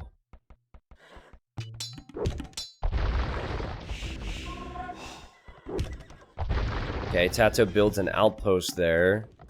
I mean, neither player can really do damage to each other. If the longbows go forward, they just get sniped by the knights. So, all right, the house will die, and TaToH's just coming back with everything. And those men-at-arms have been chilling there for a while. TaToH's just gonna let him live. Oh my goodness! And he will build another castle. I think the correct decision for MbL is to leave. It's tempting because he wants to be a micro nerd. He wants to use his mobility, but if he runs in here, TaToH will just trap him. So run back, save your units, and worry about this area with the extra gold. Worry about this area with the extra gold and the relics. This is the scouting for MbL. This is the scouting for TaToH. TaToH sees more of the left. The men-in-arms survived? What? That's hilarious. MbL even moved them. Yeah, TaToH lost a few houses. He was housed for a moment, but he got the castle up at the same time. TaToH will have a lot of longbows by the time he reaches imp. And it's only post-imp Slavs that are better than Britons. I think early imp Britons can beat Slavs. Normally the best way to stop the Briton player from massing a lot of archers is to all in. Flood knights. There's castles everywhere. There's TCs everywhere. I'm not sure about that. It could work. I guess if I had to choose between allowing Britons to get to imp faster and all-inning, I would probably all-in here. Oh my god! TaToH gets one Mangonel. He gets hit with MbL's Mango. That ends up being pretty good for Tato, but I don't like the longbows moving out. Longbows are gonna die. MbL needs to run past. Stop. Oh god. Oh my goodness, they just melt. But MbL, he has to run back now. The pikemen have showed up, and the monks have showed up.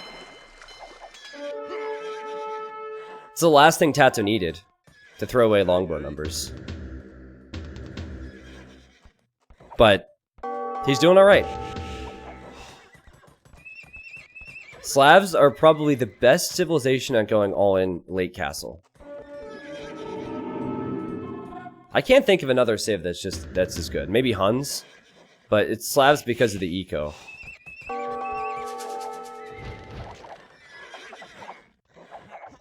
I almost feel like Tato can fight it, or MbL can fight this. His units are way stronger. He should just fight it. Yeah, just take the fight. Just run in. You'll lose a few knights of conversion. Just commit. Yeah, commit for the position.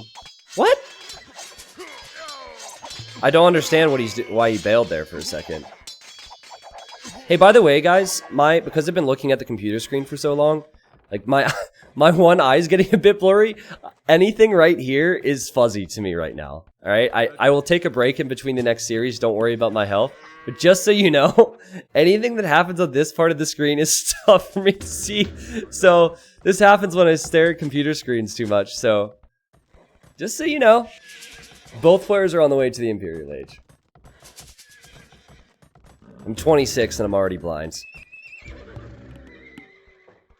There's always one person who's like, you need to take a break. You know what someone told me? I'm not going to get into the whole story, but I was in an Uber last month, and the person asked me what I did for a living, and the person was an optometrist, who I think optometrists are like eye doctors, right? She was like, she knew nothing about video games, but she was like, you need to look away from your screen every 10 minutes, and you need to stand up and like walk around for 1 minute every half hour. And I was like, lady, people already call me blind enough. I don't think that's a good decision for me. Sorry. Hopefully technology will be to the point where, you know, I could just get some fake eyeballs. I'm counting on you, Elon.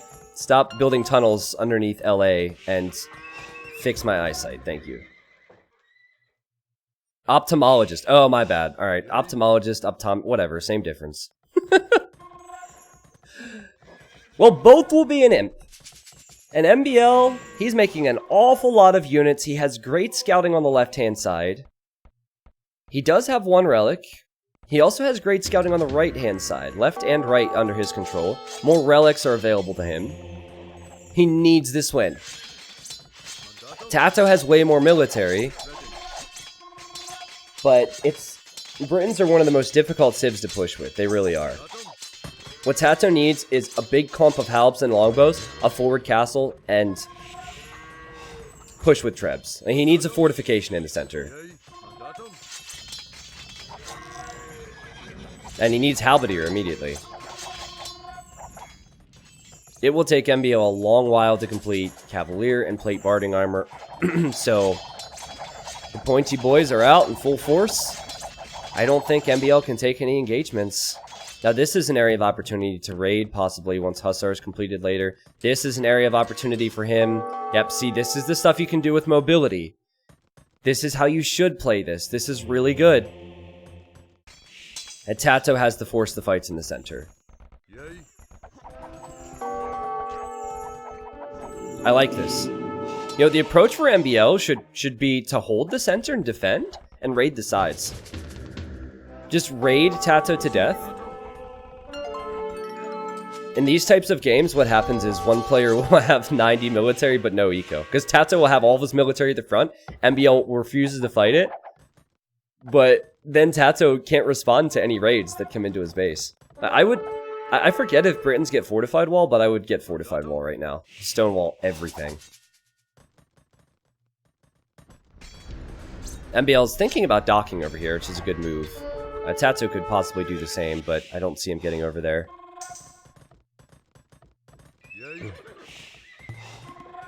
Okay, where are the trebs from Tato? Where's the forward castle from Tato? I think a castle here, and some trebs would be the way to go. Oh, and the Cavalier run right in! What did I say? What did I say? Now, this could be good or it could be bad for Tato. He's currently at 102 villagers and 200 pop. We'll see how much he loses. If his army pulls back at all, that's a bad sign for him and a great sign for MbL. But Tato might be forced to come back. Look at the raids.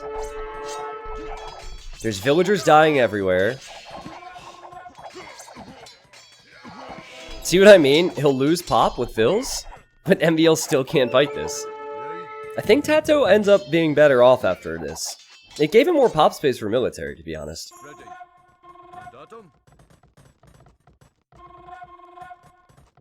And MbL's military is very expensive to create. Everything's been mopped up for the most part. Tato seems really hesitant to push. He doesn't even have Bracer. He's gone for full Halb upgrades. How many relics does MbL have? I think it's 3? Yeah, 3, and he could get a 4th here as well. Just Slavs need a little bit more time. It's the early imp push that Britons have that's devastating. Not necessarily the post imp.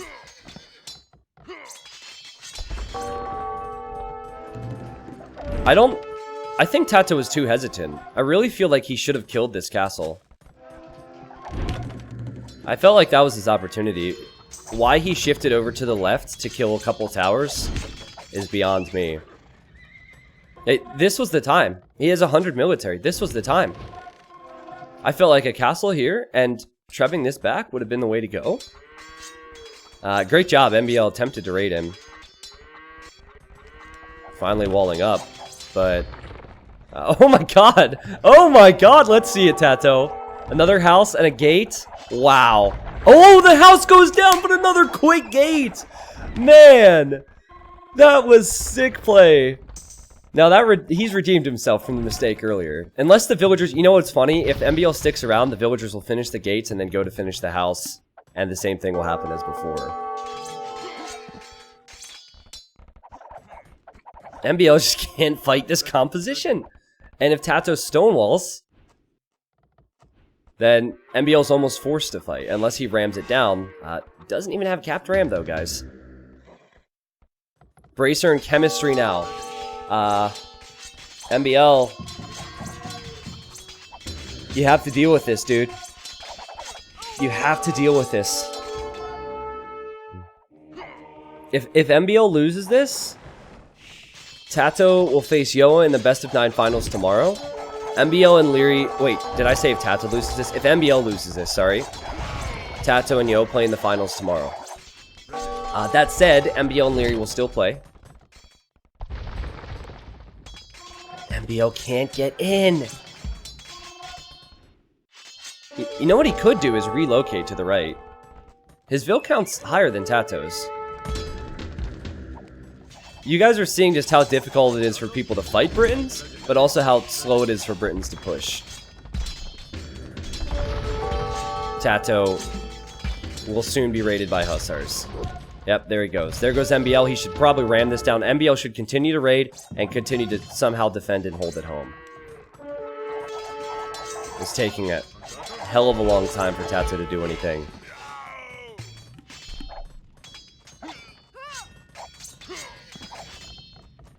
This is why, in community games, I say Britons are bad for King of the Hill, because it's like such a difficult civ to end games with. Like, they don't have any real high-value units. That's the thing. Like, compared to Slavs, Slavs have Siege Onager, Siege Ram, Paladin... No, they don't have Paladins. Cavalier, I lied. Britons, they have low HP units. They could do damage, and they could stay in a clump, but they can't control the map. Tato doesn't know where to go. He's actually pulled back with his longbows because of the threat of MbL pushing forward. This is getting dangerous for Tato now. MbL's defending with just trebuchets. Just trebuchets. And he's raiding with Hussars. He has the relic golds. I'd like to see some more siege with that. Tato needs to push here. He needs to push here. He'll kill the trebs. Can he make enough halberdiers in defense? Because the hussars should be coming in from all angles. This is ridiculous. Both players have dropped down the 160 pop. Just like that. The trading population evenly. The KD's very even. The position might not be even because of these golds in the center for MbL. Assuming he'll get them, right? If he kills that castle. MbL is definitely he's taking more losses with his eco. And he's not floating the food that you would expect from a slab player. But then again... Oh, you know what? He's not producing that many hussars either. He's really struggling for food. I guess this is where TaToH's units being cheaper and easier to create comes into play. He goes right back up to 100 military. I think MbL was always hesitant to collect these golds because of TaToH's forward position. And I'm surprised he doesn't have siege ram right now. I'm surprised he is making mainly hussar. Lots of skirms coming in. I think he needs more villagers. Maybe 120 will do it. 125. I guess he has 20 idols out of 115. And TaToH's raiding the farmers. That's already the concern for MbL. Yep, hit and run, hit and run, hit and run. Slowly creep in with trebuchets, TaToH. It's a slow process, but he's doing it, man. And it bothers me he hasn't stonewalled this again. But I guess he realizes that MbL can't even afford to raid. MbL has to deal with this. I don't know if MbL can. I'd love to see TaToH get the werewolf upgrade. I don't think he's researched that yet, but someone in chat could help me out. Yeah, like the center of my screen is blurry. It's kind of rough. The halbs have died. Not all, but most. And MbL could push TaToH right back here with hussars and skirms. He could do it. And he's still holding this position. Now, this is gonna hurt if he doesn't see this. But I'm not convinced with the longbow halberdier. It's so... Like, Britons honestly annoy me at this stage of the game. There was a game between Yo and TaToH in the Nomad tournament that TaToH ended up beating Yo in a month or two ago. And it was a lands Nomad start. It was Britons versus Spanish, and it took TaToH for freaking ever to finish it off. Because Yo was Britons in that game.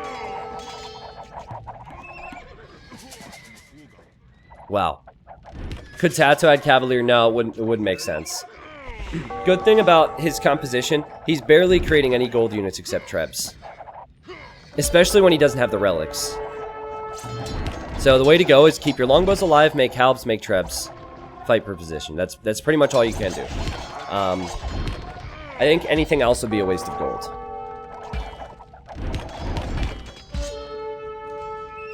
Now, some things that MbL could have done a slightly better job with would have been raiding on the sides. He's missing a lot of his stones and golds because of TaToH's positions. But it's because TaToH's forcing the fights. TaToH has so much military, MbL can't free up population to raid anymore. And I keep looking here to see if there's raids. TaToH can't. He has to fight this. He's killed the castle at least. MbL's out of stone to repair his castle. He's losing houses, he's losing stables. I think it's getting to the now or never situation for MbL. He's getting pushed into this back corner. The longbows will now be elite. They weren't even elite that entire time. Must be infuriating for him, especially because he's behind in a series. And because of how TaToH prepared for that previous strategy. When the skirms attempt to get in range, 3 or 4 of them die. It's nuts. I think it's over. Like, it feels like it should be over. But Britons take far too long to finish off games. As I say that, MbL has more population. Let that sink in. More population. And he dives into the fight. He loses the castle. That hurts for him. He does have the longbow surrounded. And he has skirms there as well. It's not over, folks. This game is not over. Longbows are not that strong. Britons struggle to finish off games. And just like that, TaToH's down to 120 population and 22 gold. This is where the raids come in. Immediately, MbL needs to play that song. I forget what it's called, but it's like, when the winged hussars arrive. And raid the left, raid the right. And arrive to TaToH's eco before TaToH can get his numbers back up. I don't know what that song's called. And if I had a soundboard, I would totally play that for you right now. TaToH has a pathetic raid with Britain scouts in the right corner. No, but seriously, MbL needs to get the left or the right. One of those. The center, TaToH's repopping. The center, TaToH's taking control of again. 4 relics for MbL still. Just imagine if he had Siege Ram with the Skirms and Hussars.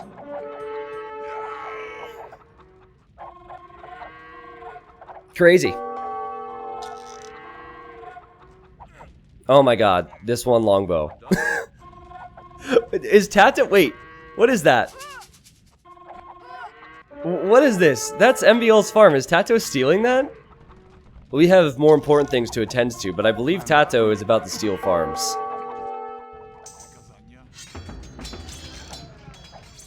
Yeah, there's the group of Hussars arriving to the left. There's so much gold in the center for MbL to collect. Funny enough, he didn't need gold units to even kill that. Imagine if he makes gold units. Like, I would just say put your gold into Siege. Hussars and Skirms are working. Just make Siege. Yeah. It's very difficult for TaToH to kill Rams. I don't think TaToH can win. Now, I've flip-flopped all over the place. But what a ridiculous hold from MbL. What a series this has been. This has been... Assuming MbL like finishes off this game, which will take ages, this has probably been the series of the event so far. Second to the Yo MbL series. That's why I think MbL is the most entertaining player in AoE2, because every single series he plays in is great. Now, that doesn't mean he's the best. Doesn't mean he's number 2. That's what this series is to find out, but... TaToH is getting nailed by the Hussars now. 77 vills, 70 military, 140 population. And MbL slowly closing in on the sides. Slowly building up. Expanding his eco. TaToH needed to win with the big ball. Do you remember when he shifted to the left? I think that's when he should have pushed that castle. I think he should have pushed then. Because I felt like the longer he waited, the more of a chance MbL would have. And now with Siege Ram. Good luck, TaToH. I feel really bad for TaToH because he played so well. But hey, he's ahead right now and we'll be going to Game 5. Where he's prepped and ready to go with one of his home maps, but jeez Louise. Now TaToH's the one repairing his castle. And TaToH's population is not getting any higher right now. Imagine if MbL would raid with raid on the left-hand side with Hussars consistently. Like, keep sending a batch of 5 or 10 there. That's where TaToH's expanding his economy to because he's losing the front. So, I like the addition of some Scorpions. It's not a bad move. Just Siege in general is the way to kill Britons with the Hussar and Skirm combo. Britons struggle closing out games. So, how many people in the chat are completely dumbfounded by the fact that that many longbows died? It's crazy, because when you're a more casual player, or at least when I used to play the game as a noob, I would use Scenario Editor, and I would give myself a bunch of longbows, and I felt like it was the best unit. I think most people went through that stage. But if you play like MbL has played here, if you get to Hussar, Skirm, Siege Ram, that was just plain old Hussar and skirm. It's a strong, very, very strong combo. And I don't think it's a combo that Tato can beat. His population's just dropping. MbL is fully popped. He has the relics. He hasn't taken the gold in the center. There's 6,500 gold there. It's ridiculous. He doesn't need gold. He doesn't care. Yep, the Hussars are here. The Halbs will probably chew them up, but eventually, with more reinforcements, it'll all die. We're going to a game 5, guys. We're going to a game 5. I'll remind you, if Tato wins this best of 5, he faces Mr. Yo tomorrow in the tournament finals. Or the event finals, I guess. It's not really a tournament. If MbL wins this best of 5, he faces Leary in, well, what time is that supposed to be? Actually, 40 minutes. And then if he beats Leary, then I believe then he would go to the finals. Yeah, that's the way it would go because of the amount of games that MbL has won.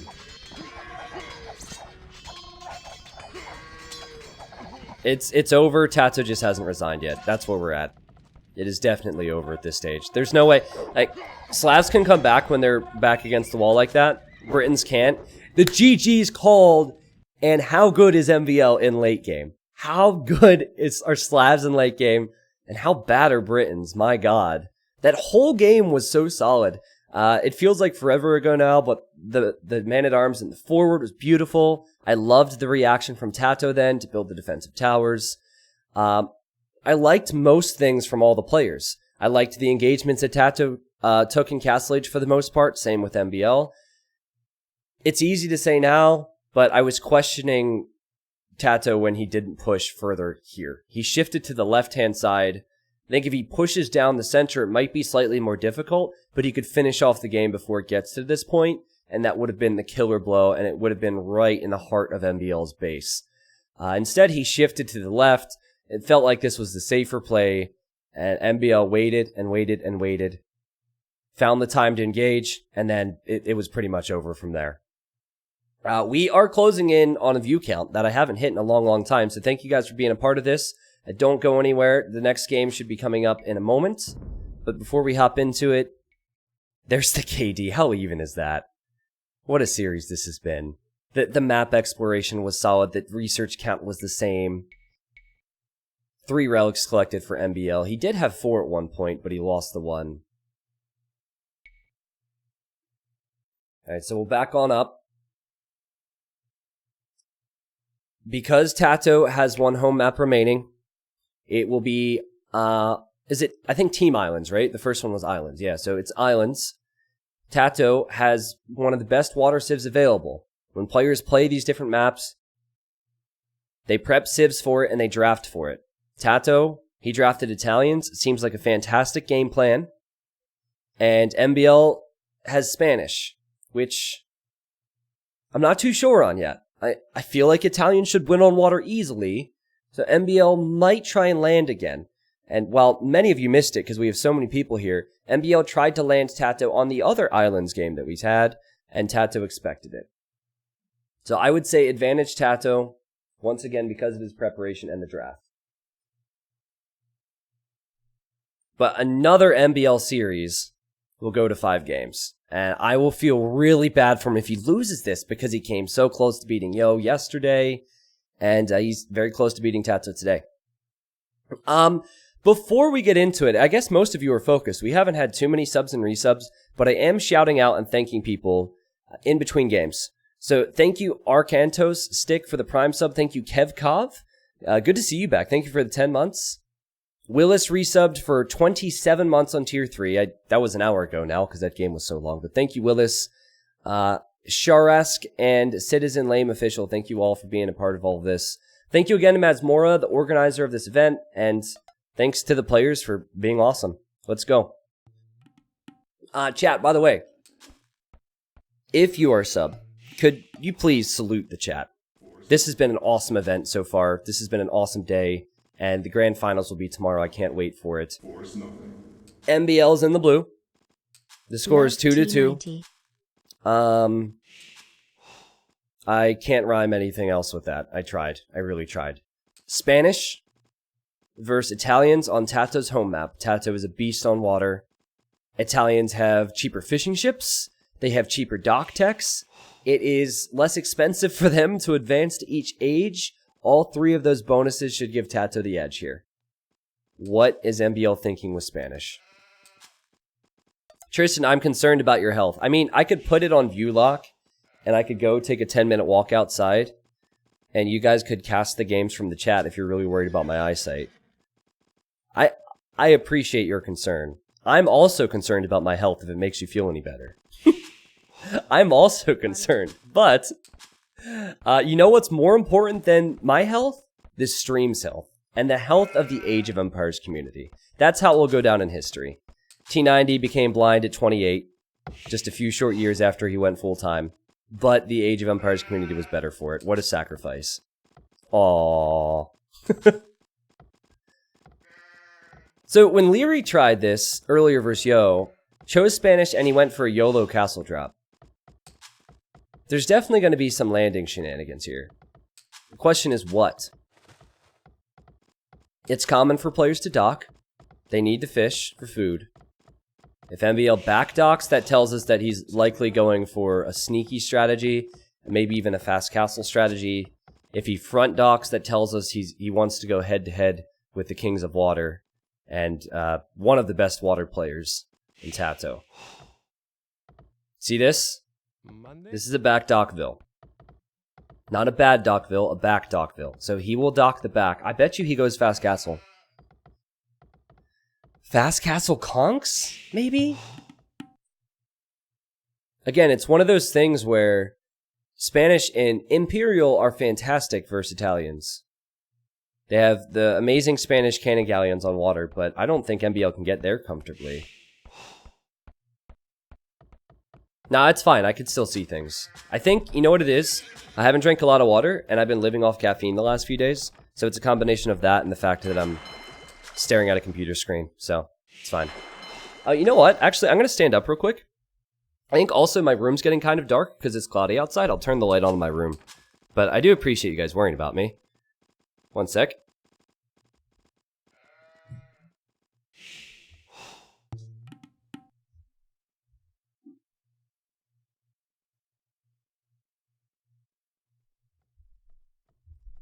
Okay, so this is kind of embarrassing, but in my defense, I'm new to this place because I moved here recently. The light is on in my room. The light is on, it's just not very bright, and it's cloudy outside, so I guess most of the light today has been coming from the outdoors.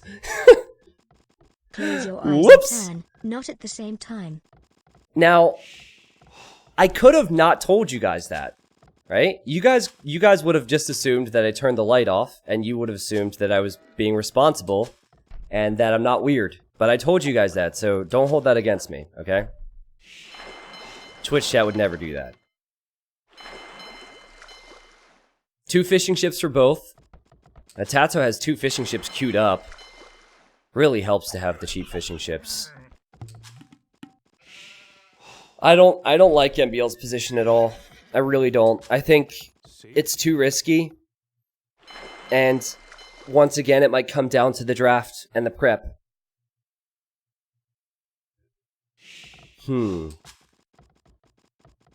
Remember, TaToH had Japanese, he had Vikings, he had Italians. Now, he used Japanese in the first water game. He's using Italians now, and Vikings was on the land map. But he did take 3 strong water ships away from MbL. MbL only chose 1 when there were 2 water maps upcoming, potentially for TaToH. It's interesting. Yep, I think TaToH's also better on water, so if MbL turns this into land aggression, he has a chance. We'll see. Will MbL go feudal in transport? Or will he fish boom in the back? And not go up. There's also another boar over here. That's the thing about this version of Islands. There's another boar. That can help with fast castle strategies. You know, TaToH's going FC as well. TaToH's going... Wait, so did TaToH expect fast castle and he's doing the same? I'm not sure how I feel about that. Like, this looks like a clear fast castle build from both of them. That's weird. So this is the logic from Tato. He expects MbL to fast castle. He doesn't think he'll be pressured. So for that reason, he's taking advantage of his time to get more eco. I get that. However, I think this is the more risky approach. I think the better approach is to go feudal and kill all of MbL's fish. Because MbL's fishing freely now, and had Tato gone feudal, he would be killing this. We'll see. I trust the man. I wonder if MbL just castles at home. Maybe the safer play, instead of trying to go YOLO castle drop at Tato's base, is castle your own base, and then transport the conquistadors. So, transport 5 conquistadors at a time. That's probably the better play. Certainly the safer play. What does chat think about this? I know that there's a lot of trust for Tato, and I trust him too, but I think this is the worst decision. Because it's giving MbL a free ride to the conquistadors. And it's giving MbL a free fish boom for now. Like, when MbL built this dock down here, it's because he expected to make no navy. He expected Tato to go navy and wipe this up. But instead he's getting more value out of it. Alright. Now Tato is fast castling. He's up slightly later than MbL. And he will be making crossbows. Now, could be offensive crossbows. Could be defensive crossbows. 5 conks versus 5 crossbows. The conks will destroy. MbL should probably just castle this hill. This is a nasty hill. If Tato has the guts to transport, dead. It could be GG, so. Now the fire galleys are coming out for Tato. Or I say fire galleys, he's just making 1. And he's going the wrong way. You know what, that's another way to look at it. Oh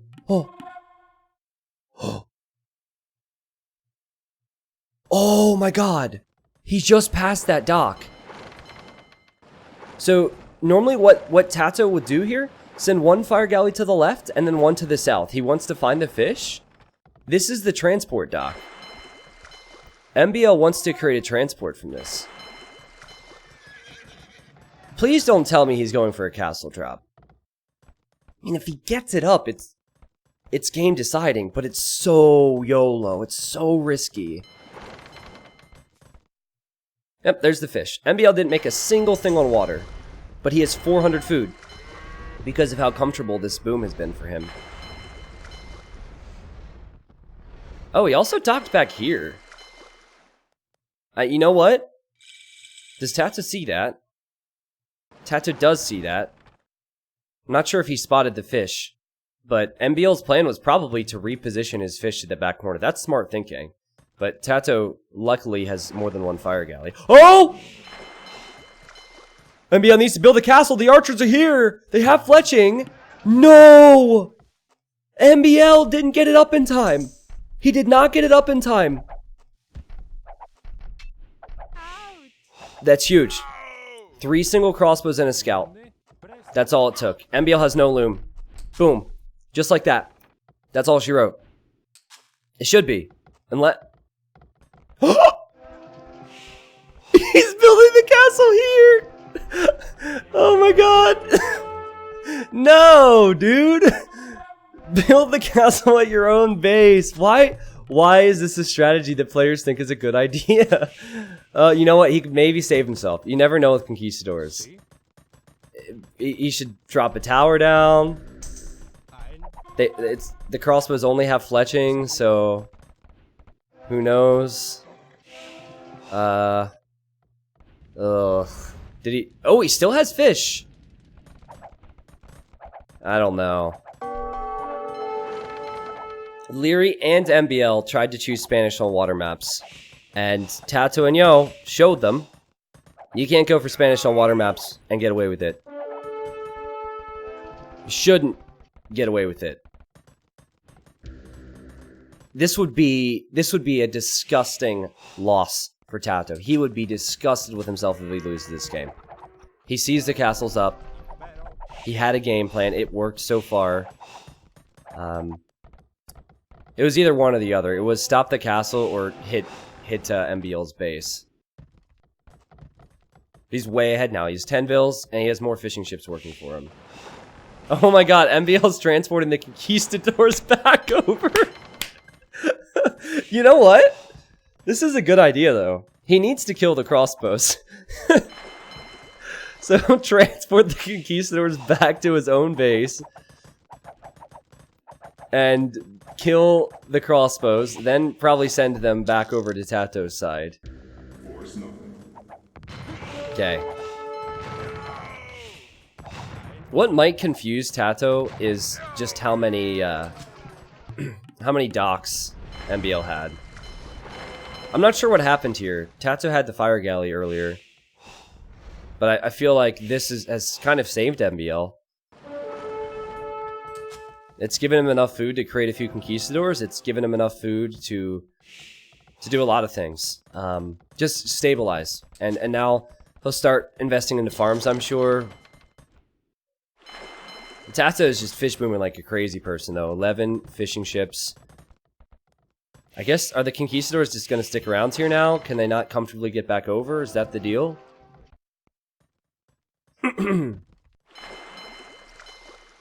Ah, that's true. MbL did have his own fire. They might have traded 1 for 1. Good point. TaToH has crossbows. Oh, and he has monks, and he gets an instant conversion. Can't afford to be losing these, MbL. We're 30 population behind. He can't do damage versus TaToH. He can't. TaToH has enough monks. He has enough crossbows.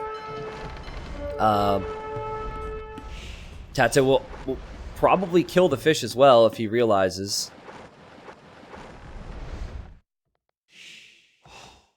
Wow. Once again, if TaToH wins this set, he will have beaten Leary and MbL, and he will face Yo in the finals of this event tomorrow in a best of 9. Now, regardless, MbL and Leary are scheduled to play a best of 5 pretty much after this concludes. So at that point, I think they would both have 0 chance of making it into the final tomorrow, but they are scheduled to play, and I'm down for casting them. Nah, there's no way MbL can go for a faster imp. MbL's approach has to be the opposite, actually. Like, MbL's approach has to be apply a ton of pressure and get a Vill lead, which is like pretty much impossible at this stage, but that's what he has to do. And TaToH has to defend and go imp. Defend, castle here, an imp, treb it down, and the attack was thwarted. I'm just not a fan. I feel like picking Spanish for a map like this is a very low confidence pick. Do you guys remember?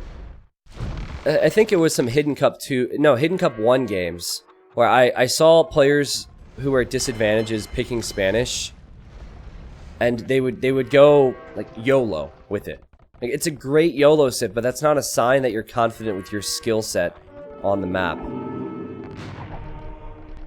Yeah, the castle's up, and now there's really nothing that MbL can do. Nothing. He's lost his fish. Oh, no, he didn't lose his fish. He relocated his fish. He will lose his fish eventually. TaToH's just way too far ahead. Oh, he's transporting around. Okay. Not bad. TaToH needs to snipe. Oh my god, TaToH's making a demo. Let's go. TaToH needs to kill that transport ship. I mean, now the units are trapped in. So... this is awkward. Oh, let's go, TaToH! Nope. MbL saw it. He's going for style points now. I think he realizes he's ahead. Oh boy, block the transport. Nope, the conks have run around. This is good work from MbL. I don't think a demo... Oh boy, oh boy, oh boy. Let's go, let's go! Tato, kill it! Boom! No, that's what I was gonna say. I don't think a demo kills the transport. Not in one hit. The conks will still die. No, they won't die. Ah, bummer. Way to ruin the highlight, MbL. That was gonna go on the top 10 plays in Sports Center tomorrow. Esports Center. Now it'll be on the not top 10, but whatever. It's fine. Tato doesn't care about the highlights. That was funny, yeah. I was about to say that, and then I figured he would explode the units, so I had to talk about that. I say I had to. I'm like, oh man, I had to talk about it. So disappointed. Say goodbye to your conquistadors, MbL. That's not bad. That could have been a lot worse for him. Ends up losing too, but we'll kill the monks. He's still kind of trapped in over here. I think MbL will call the GG when Tato's an imp. That's how far behind he is. Maybe not because it's the last game, but I just don't see where it goes from here. On the bright side for MbL, his eco is safe at home, so maybe he could start fortifying his base with castles and go up. He is being annoying and buying himself a few extra seconds and minutes with his micro.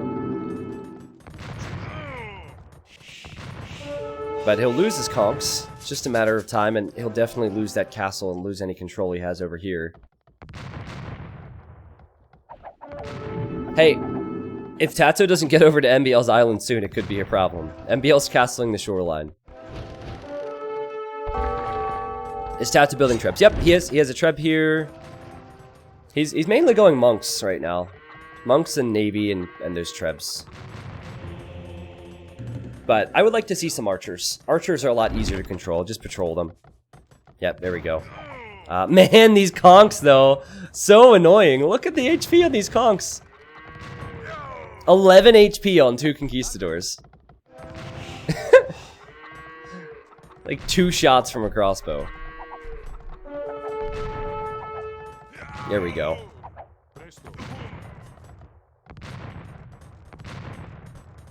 The castle goes down. Oh, the lumber camp goes down. MbL is on his way to the Imperial Age. This would be an amazing comeback for MbL, but the way you have to look at it is, sure, he hasn't had the fish boom, sure, he's later to imp, but his eco at home, it's looking juicy, it's looking nice. Now, he's building docks. Tato has a huge head start, and Tato has a huge advantage because Italians have the cheaper dock techs. But this is the only way that MbL can win.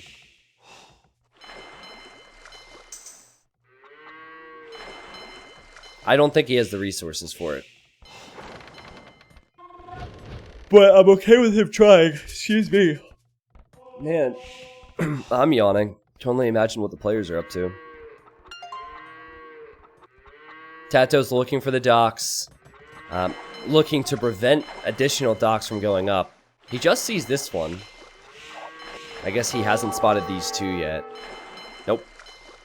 But he can assume that this is where the docks will come up. And he assumes that because there's no other reason MbL would build a castle there. He has him surrounded. Come out with your hands up. We have you surrounded. And, oh, you know what? Perfect play from Tato. He has some condotieros. He has some trebs. He's just researched Arbalest. He could just transport the trebs over. This is desperation time for MbL. This is, I think I'm dead, but it's game 5, and I realize I won't go to the final if I lose this, so I'll try. That's the situation he's in. Why is Tato blind about the relics? I don't know. He's been looking at the computer screen for a while. Maybe that's it. I'm not alone. No, he's snagging them. He's just had a lot to do, man. He's had an awful lot to do.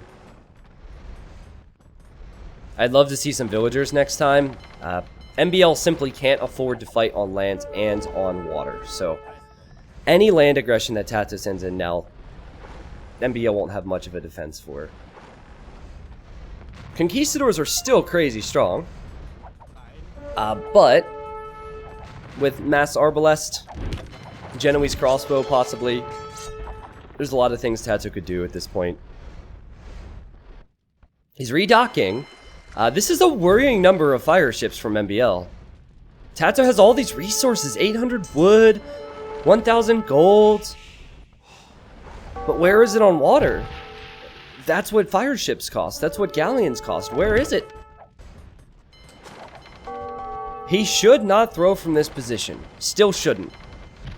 But MbL is kind of getting back in business here.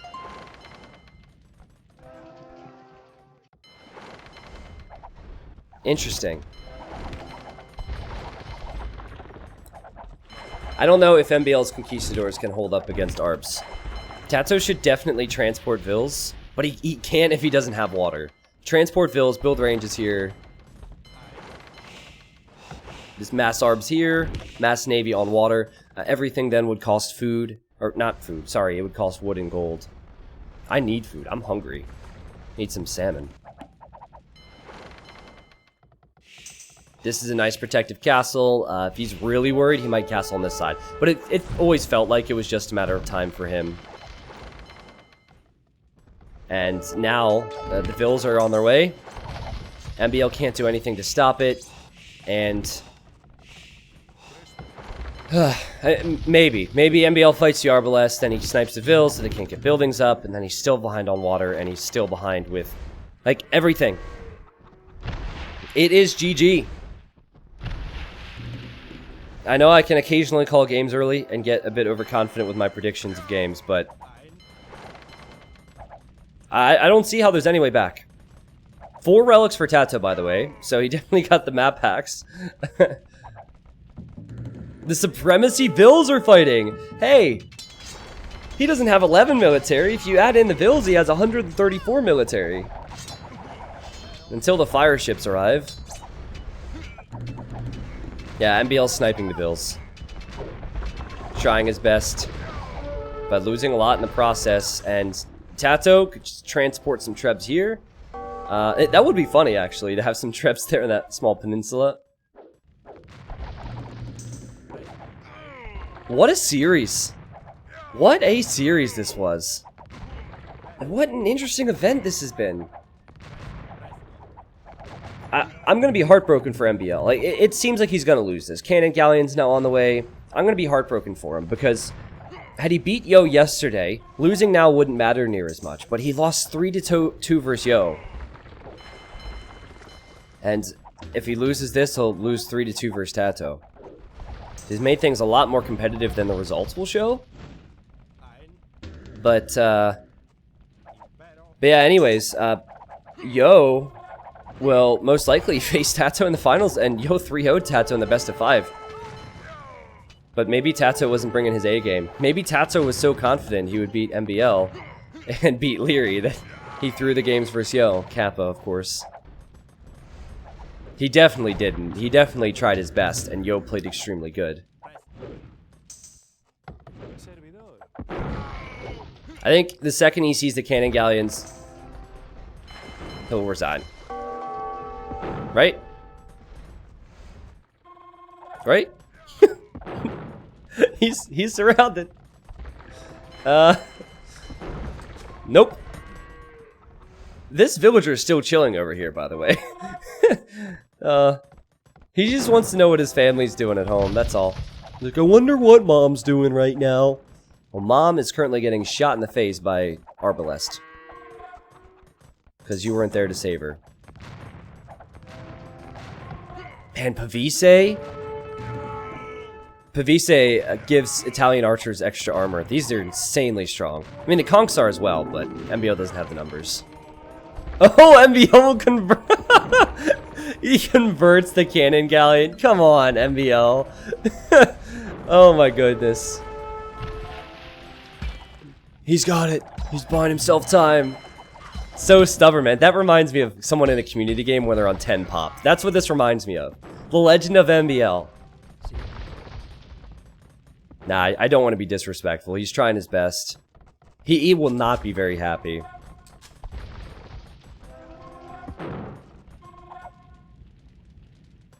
He shouldn't be too upset with his gameplay. And maybe you guys will agree with me on this. He should take this small 3-day event as a lesson that he needs to work on Civ drafting.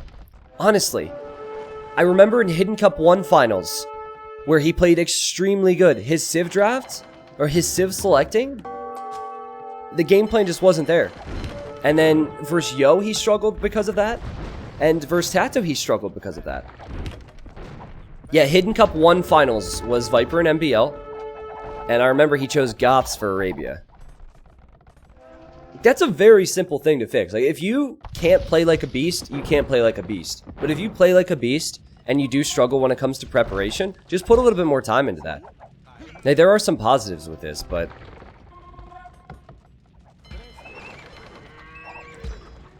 It breaks my heart to see someone lose 2 best of 5s 3-2. It's not like Leary, who got 3-0'd in both sets.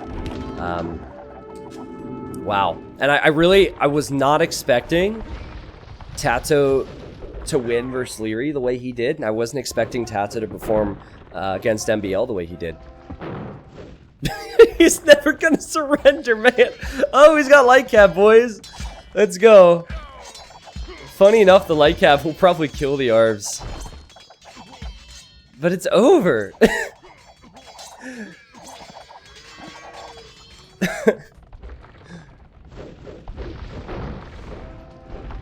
This would be... The YouTube title would be the greatest comeback of all time. I haven't used that one yet, believe it or not. That's what this title would be. It also could be the greatest throw of all time if Tato were to lose this game. Never resign. Never give up.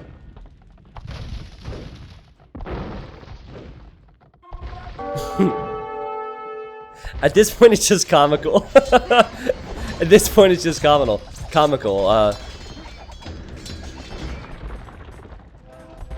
I don't really know what he's thinking besides he doesn't want to give up, so. Your commentary passes the radio test. I can follow the game with just your commentary without the screen. Really? So you can tell that MbL is about to come back? Nice. Yeah, I mean, he really has a chance here. He has... Oh my god, 50 paladins! Where do these paladins come from? They're in Tato's eco. Holy crap, and Tato just deleted all of his castles. He doesn't have Genoese crossbow to counter that. What are we seeing here? Oh my god. Well, if you're just listening to the stream, you're probably very confused. So am I. I didn't see the paladins in the transports in the corner of the map. Unbelievable. Unbelievable. Sorry, I couldn't resist. I couldn't resist. Funny enough, okay, and this is serious for all you radio guys. Funny enough, the populations are close, but this is ridiculous. This is ridiculous. There are some stables. Tato would just raid MbL to death with light cav. Or Hussar, rather. That would be a great troll, MJ Good. The problem is, on average, only 20% of every YouTube video I upload is watched. So if I were to upload a video that said the greatest thing of all time, then people would just skip ahead. So, like, on the which I kind of understand. You guys have busy lives, right? You guys are so busy, that's why you're here watching this right now. But the 7.5-hour video, the longest game of AoE2 ever, on average, 30 minutes of that video was watched. That's right, I spent 8 hours of my time casting that game for... Some people only watch for 5 seconds, or 10 minutes. But I think what it is, a lot of people probably watched hours worth, and then a lot of people probably clicked it because of the clickbait, and then stopped watching immediately. So it's probably where the average comes in. Please get this castle up, Tato. Please get this castle up. Does he have a Vil in there? He has 3 Vils in there. Please keep up the castle, Tato. He gets it up.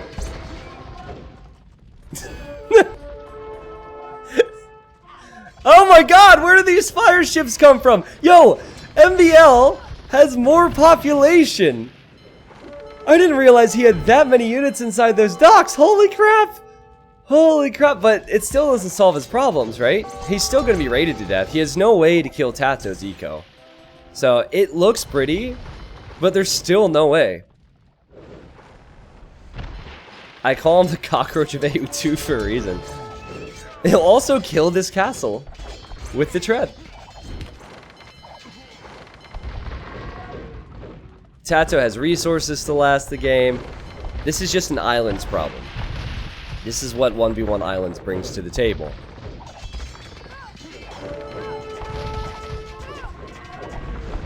Crazy though. I will admit, pretty crazy. Probably made TaToH sweat a little bit.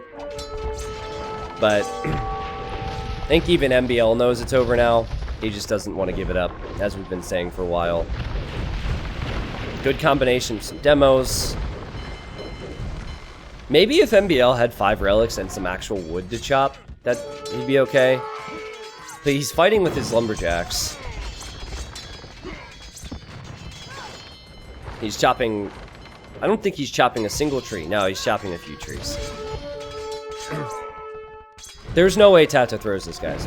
MbL not... Oh my god! Villagers! Villagers! Oh, can we play Ride of the Valkyries real quick? Run! Run, MbL! Never give up. Never surrender. I mean, this is going to YouTube, so... I can't play Ride of the Valkyries, but I really want to. Watch him wall in a Vil. He'll probably try and micro nerd and wall in a single Vil. Oh no, she just got shot in the face. Use the net! Wrap the net around the Hussar. Do, like, twist. There's some pretty stylish WWE moves you could try with that net. But the game's over. What a performance it was from MbL in this event, though. And he'll still play. I don't know what's going to happen, actually, because the next set is kind of a moot point. There's also no prize pool they're playing for. I would really love to see MbL and Leary play for 3rd place, right? But the reality is, now Leary has lost twice. Leary lost every set he played. He lost versus TaToH. He lost versus Yo. MbL also lost versus Yo. He also lost versus TaToH. But MbL took his opponents to the 5th game every single time, okay? So, I don't know how quickly players come to the stream after their games. MbL, he frequents the stream. He might have just pulled it up. But salute him, please, because the sets where MbL played in this event were fantastic. Every single one went down to the wire. And as I said in my cast, MbL, if he game plans a little bit more, just a little bit more, and prepares with the Civ drafts, he's fine. I wouldn't say that TaToH necessarily outplayed MbL. I would say that he outprepared MbL, and I do feel bad for MB. I really do. But it's how it works in competitive AoE2. And that's a good sign for TaToH and Yo, and that's a good sign for all of us, because the 2 best players, at least based on what we've seen the last 2 days, will meet tomorrow.